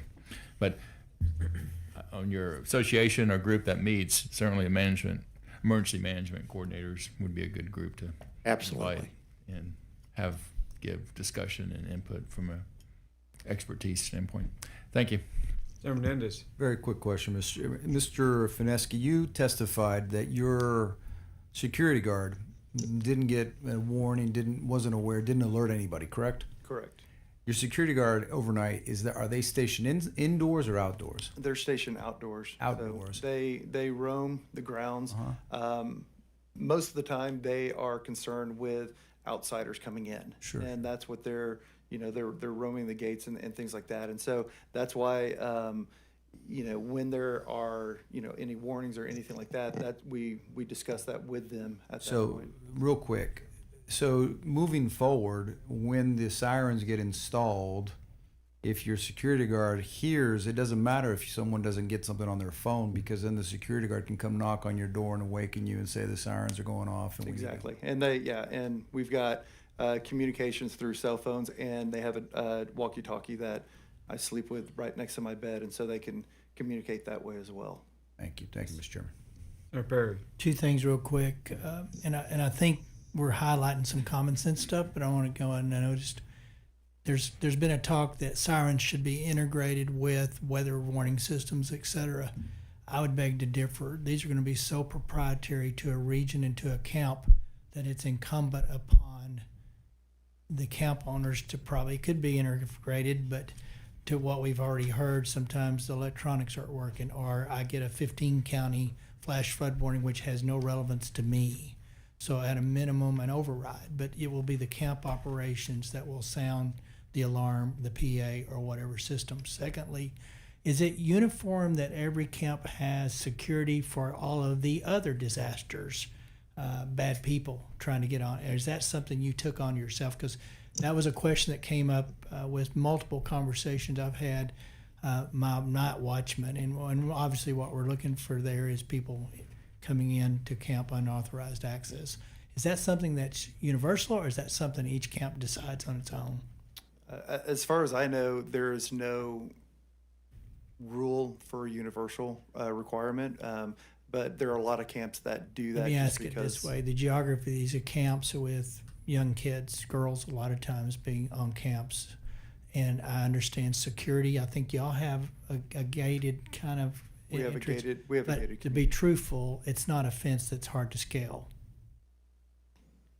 Maybe right. not. I guess my point is cameras with some person there watching activity off of cameras is probably not a bad idea. I know that people don't like that, but in the world we live in, I think that's just another one level of problems that we need to at least try to address. So I didn't know if it was required or not. I know you said you had a watchman. It's not required. We do. Our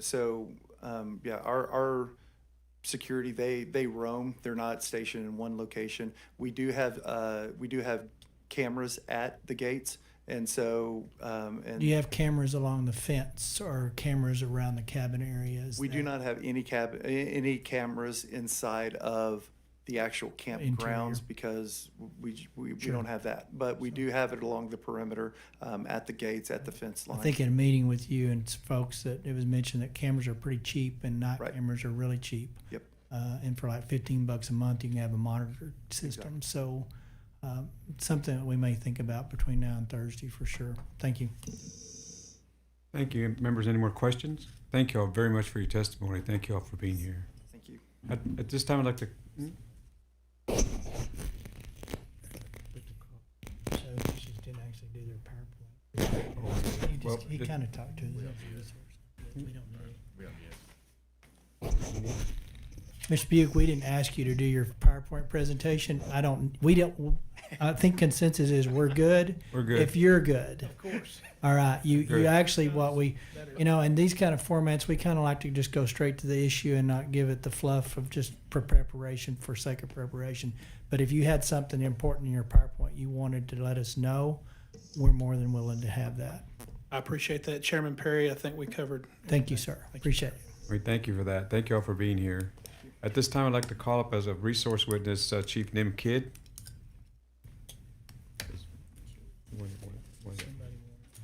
I got a question.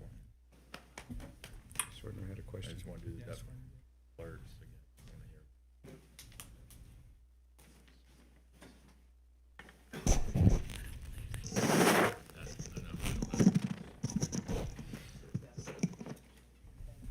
Chief, how are you? Good, sir. Thank you. You know the drill, your name and who you represent? Yes, sir. Nim Kidd, Chief of the Texas Division of Emergency Management. Senator Shortner. Thank you, Mr. Chairman. Chief Kidd, tell us again about National Weather Service alerts and how many phones don't get alerts percentage-wise, and do we have any data relative to, did they get them in the Hill Country the night of July 3rd/4th? So, thank you, Senator. So, I'll talk a little bit about the way the National Weather Service NOAA weather radios work. They're a VHF-based radio. There's about 7 different channels that broadcast from the National Weather Service offices. You may remember we have 13 National Weather Service offices in the state of Texas, in addition to 3 river forecast centers and the Southern Region home up in the Metroplex. Each meteorologist in charge and warning meteorologist from the National Weather Service local office has the capability to activate the National Weather Service NOAA weather radios. There is a system that patches that alert together to cell phone providers. And I think that's where we may have lost or have some confusion about if I can turn the alert off on my phone. Right. To your point earlier, valid point, different carriers, different cell strength, tower strength in different locations. So if you're on one carrier and I'm on another, that alert could go out, it could be broadcast. Your phone could get it, my phone could not. And so my hope is that we look at the actual NOAA weather radios. They're $35 at about every grocery store and Home Depot and Lowe's and everything else that you can find. They automatically tune to the most powerful channel in that area. They're plugged into power and they have a battery backup. But that can't be the only tool that we use. It just needs to be one of the tools that we use. I personally have very little faith in the phone's ability to know when it is in service and out of service. Nothing on the phone is going to tell you or me that my phone is not capable of getting that alert right now. I think many of us have had times when the cell works and the text doesn't, or the text works and the cellular side doesn't. So my hope is that the 2 points of contact is a good thing at a minimum of 2. I don't think it'll be a one-size-fits-all approach for every camp across the state because some will have fiber, some will have access to VHF radio, some will be so far down in canyons that VHF radio won't work, and we will need to get to the point where a responsible adult is inspecting those and verifying 2 points of contact. That system that you just mentioned has a backup, battery backup, and tunes automatically. What is that called again? The NOAA weather radios. Yeah. Is that in the bill as far as mandating that they each camp have one? Okay, thank you. That's all the questions I have for you. Thank you, sir. Sir Bedford. Then 2 questions just to follow up on that. The bill pattern does have a NOAA weather radio in it. When we look at, because of all the things you said, the real problem is you're not sure if you're in service or not. And if you're, and that at that point in time, and that happens regularly, and you could have different providers that it could be trying to serve the same area, one's in, one's out, true? Yes, sir. Right, and you've read the same IPAW study that we have about Texans. They're quite capable, 29.5% of them are capable of turning those alerts off. And that's probably due to the geography of the state, because just as one of the camp owners said, he's getting 15 county emergencies, and these are much more localized problems, true? Yes, sir. Now, we mentioned earlier, I think it was Dishes was looking for additional people because they need some emergency management coordinators. Now, do you all have any operability of working department to department? We would be honored to support the department, sir. Okay. And just one other point. I think when we look at this integrated gauge or flood warning system, to have any effect, I think we're going to probably, and I'm going to use the Upper Guadalupe River Authority as an example, where if we had a gauge that was upstream 7 miles up and it saw that meteoric rise that Senator Perry was talking about earlier, I'm going from memory, 26 feet and 45 minutes, we would have to probably signal that alarm automatically to have enough of those 24 minutes to be usable by the human beings down the road. Am I missing something? No, Senator, I don't think you're missing something. I think we should never trust a completely automated system. There always has to be a responsible adult paying attention. Right, and there has to be an override on it, but yes, sir. I think that we'd have to go with an automatic system if we were using that gauge 24 miles up. And if we have a false positive, I'd rather have a false positive than not, because we can should be able to turn that off either automatically or if we had to, disable it. Because if we're looking at 24 minutes, by the time, and the county that we were in, there'd be no way there'd be an intervention with those authorities to be able to say, I've got a positive signal, should I, hit the siren? If we're looking at that type of meteoric rise, we have to automatically hit that siren. Because, we only had 24 minutes before that wall of water consumed everyone downstream. Yes, sir. Thank you. Any other questions for the chief? Any other questions? Thank you, chief. For being here. I know you've been standing up, but I guess that was your choice. Yes, sir. All right. Out of honor and respect. And it's been mentioned many times, and Governor Abbott has been very, very clear, crystal clear with me. We are not stopping the search for SEAL. Thank you. Do that one more time. Say that again.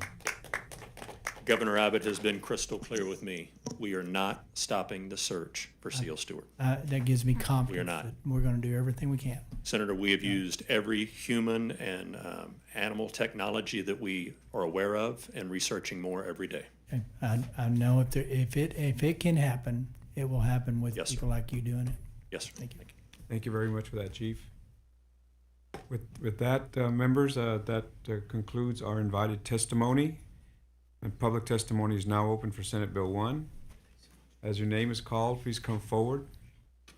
So the chair. So your testimony will be 2 minutes. And when you come up, say your name, who you represent, your position on the bill.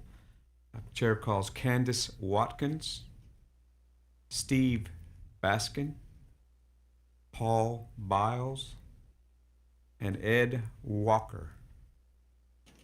Candace Watkins, Steve Baskin, Paul Biles, and Ed Walker.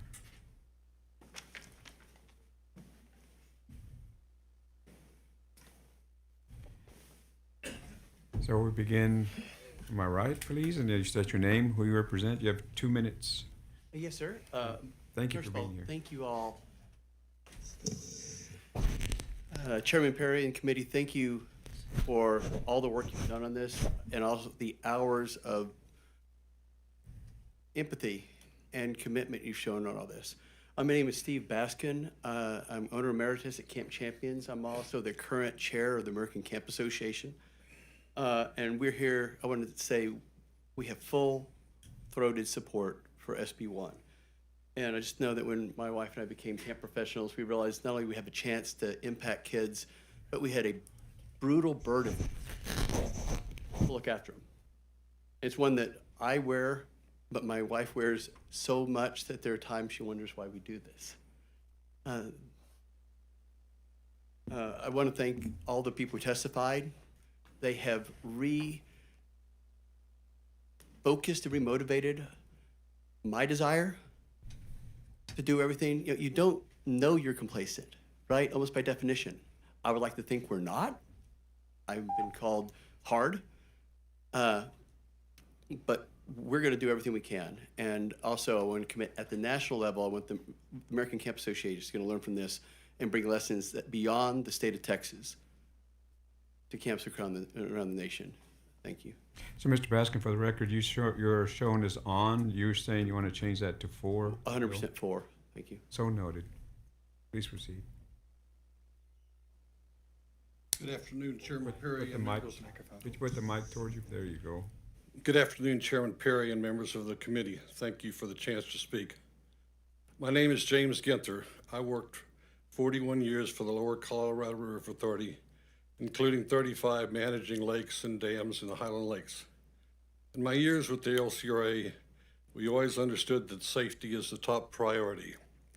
It was something instilled in us from the old management when I first started, and in my later years, it was something we instilled in the employees that were taking our place. As such, I support Senate Bill 1. I may have put on in my registration, not quite knowing how all this works, but I certainly support Senate Bill 1. After hearing this testimony, I want to thank these parents for their strength, bravery, and commitment. The amended bill effectively addresses the difference between rivers and lakes. It also provides powerful practices that will help protect children. I came today because waterfront safety has been important to me, my family, and my career. I offer myself as a resource if the committee has any questions about rivers or lakes. Thank you. So you wish to change for the record your registers on to for the bill? For the bill, yes, sir. Thank you. So noted. Please proceed. Hi there, my name is Paul Biles. I'm the Executive Director at Teos Camp and Retreat there in District 18, so just down the road from you. And I first want to say when I signed up, it was on, but based off of Senator Perry's comments earlier this morning about some changes y'all have made even since the last, it would be for it. So noted. My concern was, again, back to those camps on the lakes and so forth, but also some wording in regards to providing lists of campers and staff and volunteers on site at the beginning of every session, and just whether that information would be kept private to the emergency management office, or is that going to be public information? And as you know, that people don't like sharing where they are and so forth, and so if we have a camper and a need of a separated family or some situations like that, or foster kids and so forth, that would be a dangerous situation that you'd be putting them in, saying that they're at our camp right now. And so I just want to make sure that y'all cover that basis as well. Perfect. I've got 5 kids myself, and I send them to camp every year. I love it. I get to know the camp. They get to know the counselors. They remember them. But camp is important for kids. They need to get out into nature. They need to see God's creation, and we need to make sure they're safe. This morning before heading out, it was still dark out. I took my 2 littlest ones outside because right now several planets are aligning with the moon and you can see them all at the same time. My little son said, "Man, this is the best day ever." And those are the type of moments you see and you hear about at camps. And so it's important to keep them safe. And so I just really appreciate the work y'all are doing and continue, pushing forward and finding a solution that's going to work for all. Senator Perry. Yeah, I just want to make it clear, there's no requirement to list the campers, any of that. It's just develop a plan that you can find those campers. Gotcha. And identify them and account for them as quick as possible. So I know the language has been changing quite often in the last 3 weeks. So I hope that was never in there. I don't remember it being there, but it wasn't in our bill. Gotcha. At the same time, it is legalese, and so I can appreciate from a layman's eyes. Sometimes it reads different. Exactly. Thank you for that point. Thank you. Please proceed. Good morning, afternoon. My name is Dr. Ed Walker. I'm the Executive Director of Mount Lebanon Baptist Encampment in Cedar Hill, Texas, and also President of the Christian Camp Conference Association for Texas section. And my wife and I have owned a camp. I was saved at camp when I was a kid, grew up at camp, and so this is also taught camp management at Dallas Baptist University. So I've networked with camps across our state and the country and around the world even. So believe in the power of camp, and I'm really grateful for what I've heard among Senator Perry and others on the committee. I was too concerned about some just small aspects of the bill. I initially also put on and not realizing exactly what that meant, but it can certainly be in favor of Senate Bill 1. Again, another thing I enjoyed hearing is that are concerns I have sometimes with legislation with the best intent. It can really do damage.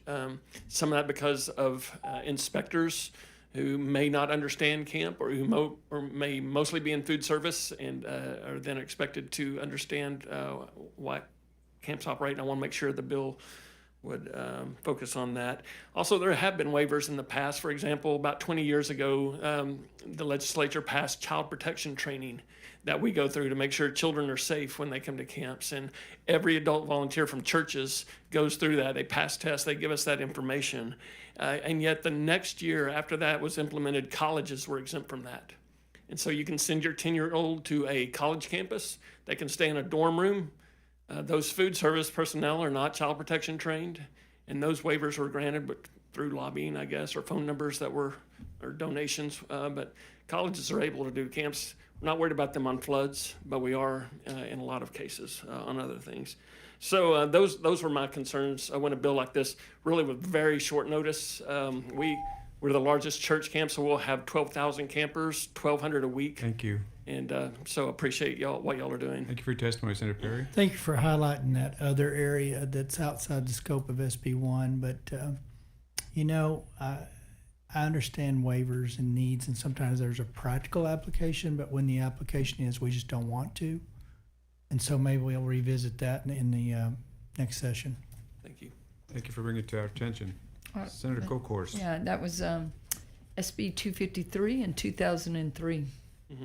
Right. We'll make that. Members, any other questions? Thank you all for being here. Thank you for your testimony.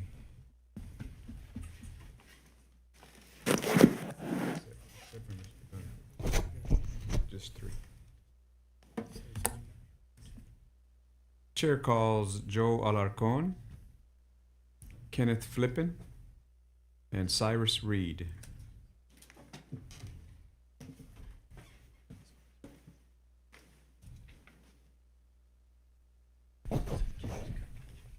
Changed to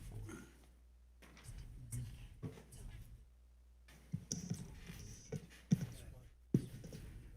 Is Candace Watkins still present? Candace.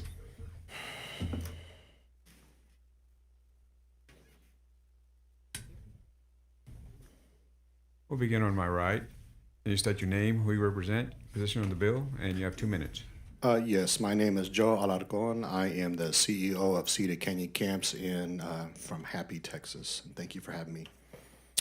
Real quick, I am here to voice the strong support of Senate Bill 1, the Camp Reform Bill, to urge you to strengthen it with one critical missing element: emergency notification and communication. You asked a really great question earlier as to what are we missing. At the end of the day, it's really, really simple. It's going to be clear direction, notification, and implementation. Those are the 3 things that have been missing, and we're working towards that.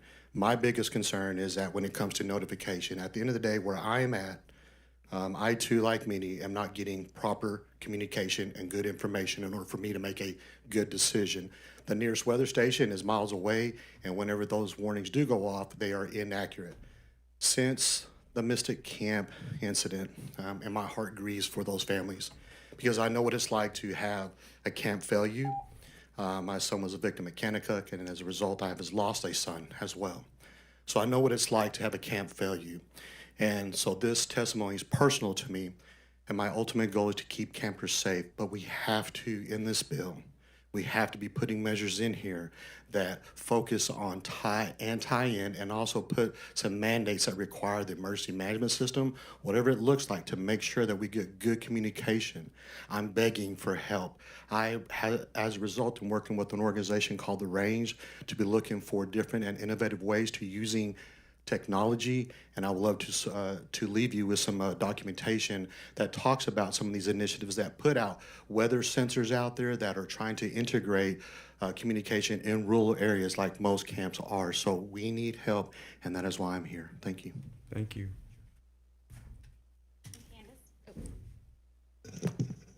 Hi, I'm Candace Watkins. Mr. Chair, thank you, and committee, thank you so much. I could just feel the love, and it's greatly appreciated. I'm one of the mother's, Callie, the McCowan family's family friend, and so I'm here as Callie's friend and someone who was blessed to have her daughter Lenny as my daughter's best friend and as my bonus daughter. In our home, Lenny wasn't just Blakely's best friend. She was our family. She was our giggle buddy, our joy. Losing her has left a hole in our hearts that will never be filled. Lenny left a lasting mark on my daughter Blakely's life. Every day I see how much she misses her. She asks me like the hardest questions at night before bed. And then, yes, actually this morning, she mentioned that yesterday, her first day of school, at lunchtime, she waited by the door for Lenny to come out to give her a hug, and she wasn't there. The last day they spent together, they were being so silly. They were pretending they're little chefs and just giggling and asking what my order was.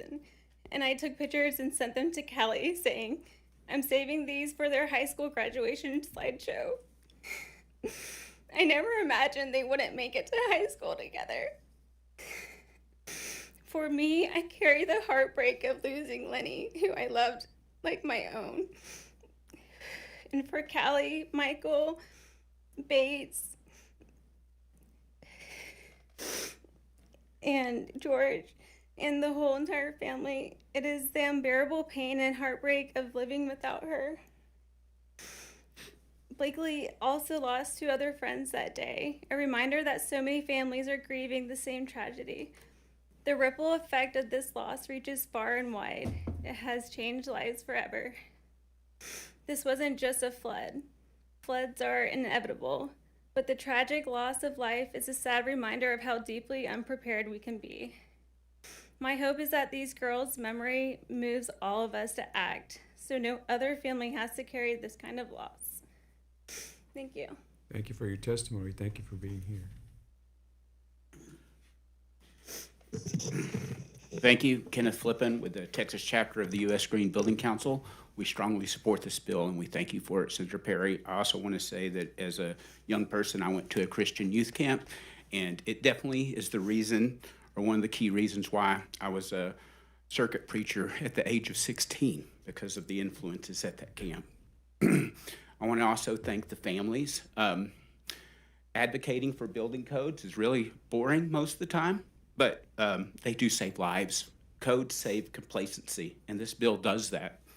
The key provisions that we support is the prohibition on buildings in the floodplains at youth camps. That's so important. And also the FEMA exemption part. We offered some suggestions. I think your approach is even better to say, it doesn't matter if you got the FEMA exemptions, we're going to apply this. We do have a couple suggestions. One thing is that specific language says that they may not. We think it should say shall, just because may leaves a little bit more as far as prohibiting the license. The other thing that I want to say, and I shared this with you all, is that there's 600 to 700 camps that aren't for children.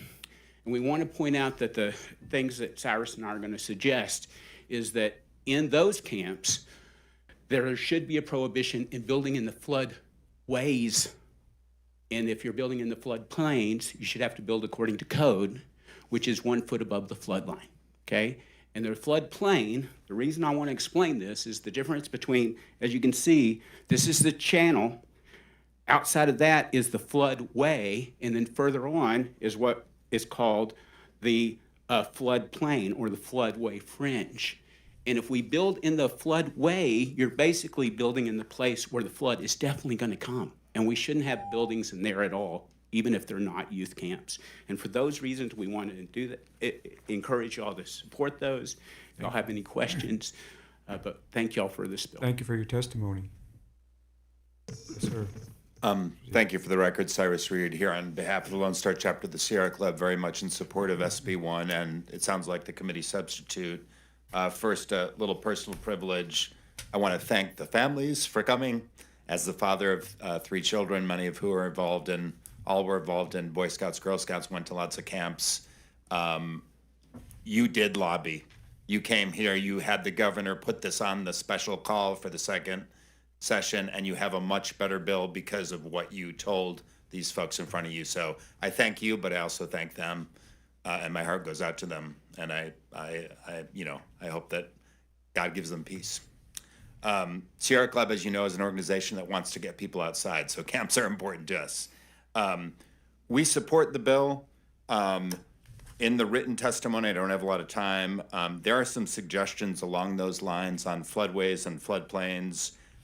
There may be, and it sounds like your committee sub is dealing a little bit with this, but there may be areas where it's okay to build in the floodplain if you put in some protections on the type of construction you do. And there are modern codes. The American Society of Civil Engineering has both a 2414 and now a 2424 suggestions for how to build in floodplains, looking at minimum finished first floor elevation of all new developments, looking at allowances, looking at some of the flood protection aspects and flood resistance materials are all things that we could consider. If it's not perhaps in this bill, it could be something we'll look at the future, really not only for campgrounds and camps, but really for all buildings. We as a state, and I've mentioned this before, at least in the counties, we have a minimum codes that's based on 2006. Obviously, many counties have now gone beyond that, but establishing some minimum standards, maybe having Water Development Board look at guidelines for within the floodplains are things we should look at in the future. And there's some more issues in my testimony, but I'm happy to work with this committee, and I appreciate this. Thank you for your testimony. Members, any questions? Thank you all for being here. Thank you. Thank you very much. I see no one else registered for public testimony. Is there anyone wishing to testify on, for, or against Senate Bill 1 or its committee substitute? Hearing none, public testimony is closed. Members, it's time to vote. If y'all are ready, Senator Perry moves adoption of the committee substitute for Senate Bill 1. Is there objection? Hearing none, the committee substitute is adopted. Senator Perry moves that committee substitute for Senate Bill 1 do not pass, but that Senate Bill 1 do not pass, but that the committee substitute adopted in lieu thereof do pass and be printed. The clerk will call the roll. Perry. Aye. Flores. Aye. Betancourt. Aye. Blanco. Campbell. Hinojosa. Aye. Colquhost. Aye. Menendez. Aye. Schwartner. Aye. 8 ayes. Motion passes. 8 ayes, 0 nays. Committee substitute Senate Bill 1 pass. Will be favorably referred to the full Senate. Mr. Chairman, thank you for leading the charge here on the administration of the bill today. It'll be on the floor tomorrow. You're going to be first up, but we're not starting till 7 for things outside our control. Just kind of FYI, there's some time differences on when bills can be heard, and the bill we got to hear outside of this one can't be heard till 7, so we can't have it earlier, so we would have. That said, I usually open with a prayer on these kind of deals, but we've prayed together as a group. But here's my prayer for you today, if I were to give one. And I know public prayer is a little awkward for some people. I run to it. But I pray for reconciliation of your hearts and the anger that's human nature. There's just, there's such an anger, but the guilt that comes with I coulda, shoulda, woulda. This is what we live with on this side of a perfection. And also know that your daughters are in a place that we can only begin to imagine how great it is. And they have done so much by where they're sitting today, and I've heard it 100 times through your testimony. We've all grown for that witness and that testimony that their energy through you has given us. But a reconciliation is due, and it'll come in different ways sooner than later for most folks. But it's natural to go through grief in that process. So don't run from it, run to it. And when I got nothing left, and it shouldn't be this way, I always turn to the guy that created me, because he promises a better day. So with that in mind, I hope you can leave with comfort and confidence that your goal of doing something that's permanently going to help people going forward has been met, has been achieved. Well done. But also on a personal level, there's not any words that I'm going to tell you or say that's going to fill that heart and that void. But just know that we do, and we will, and we continue to pray for each and every one of you. And still, we heard it from the lead guy today. We're not going to stop until we just can't. I mean, there's just absolutely nothing between us and trying to find that child today. So thank you again for your courage, your consistency, your witness, and your testimony, because that has broadened mine beyond y'all's comprehension. So thank you for what you've done this past few weeks. Thank you for being here. With that, the Select Committee on Disaster Preparedness stands recessed, subject to the call of the chair.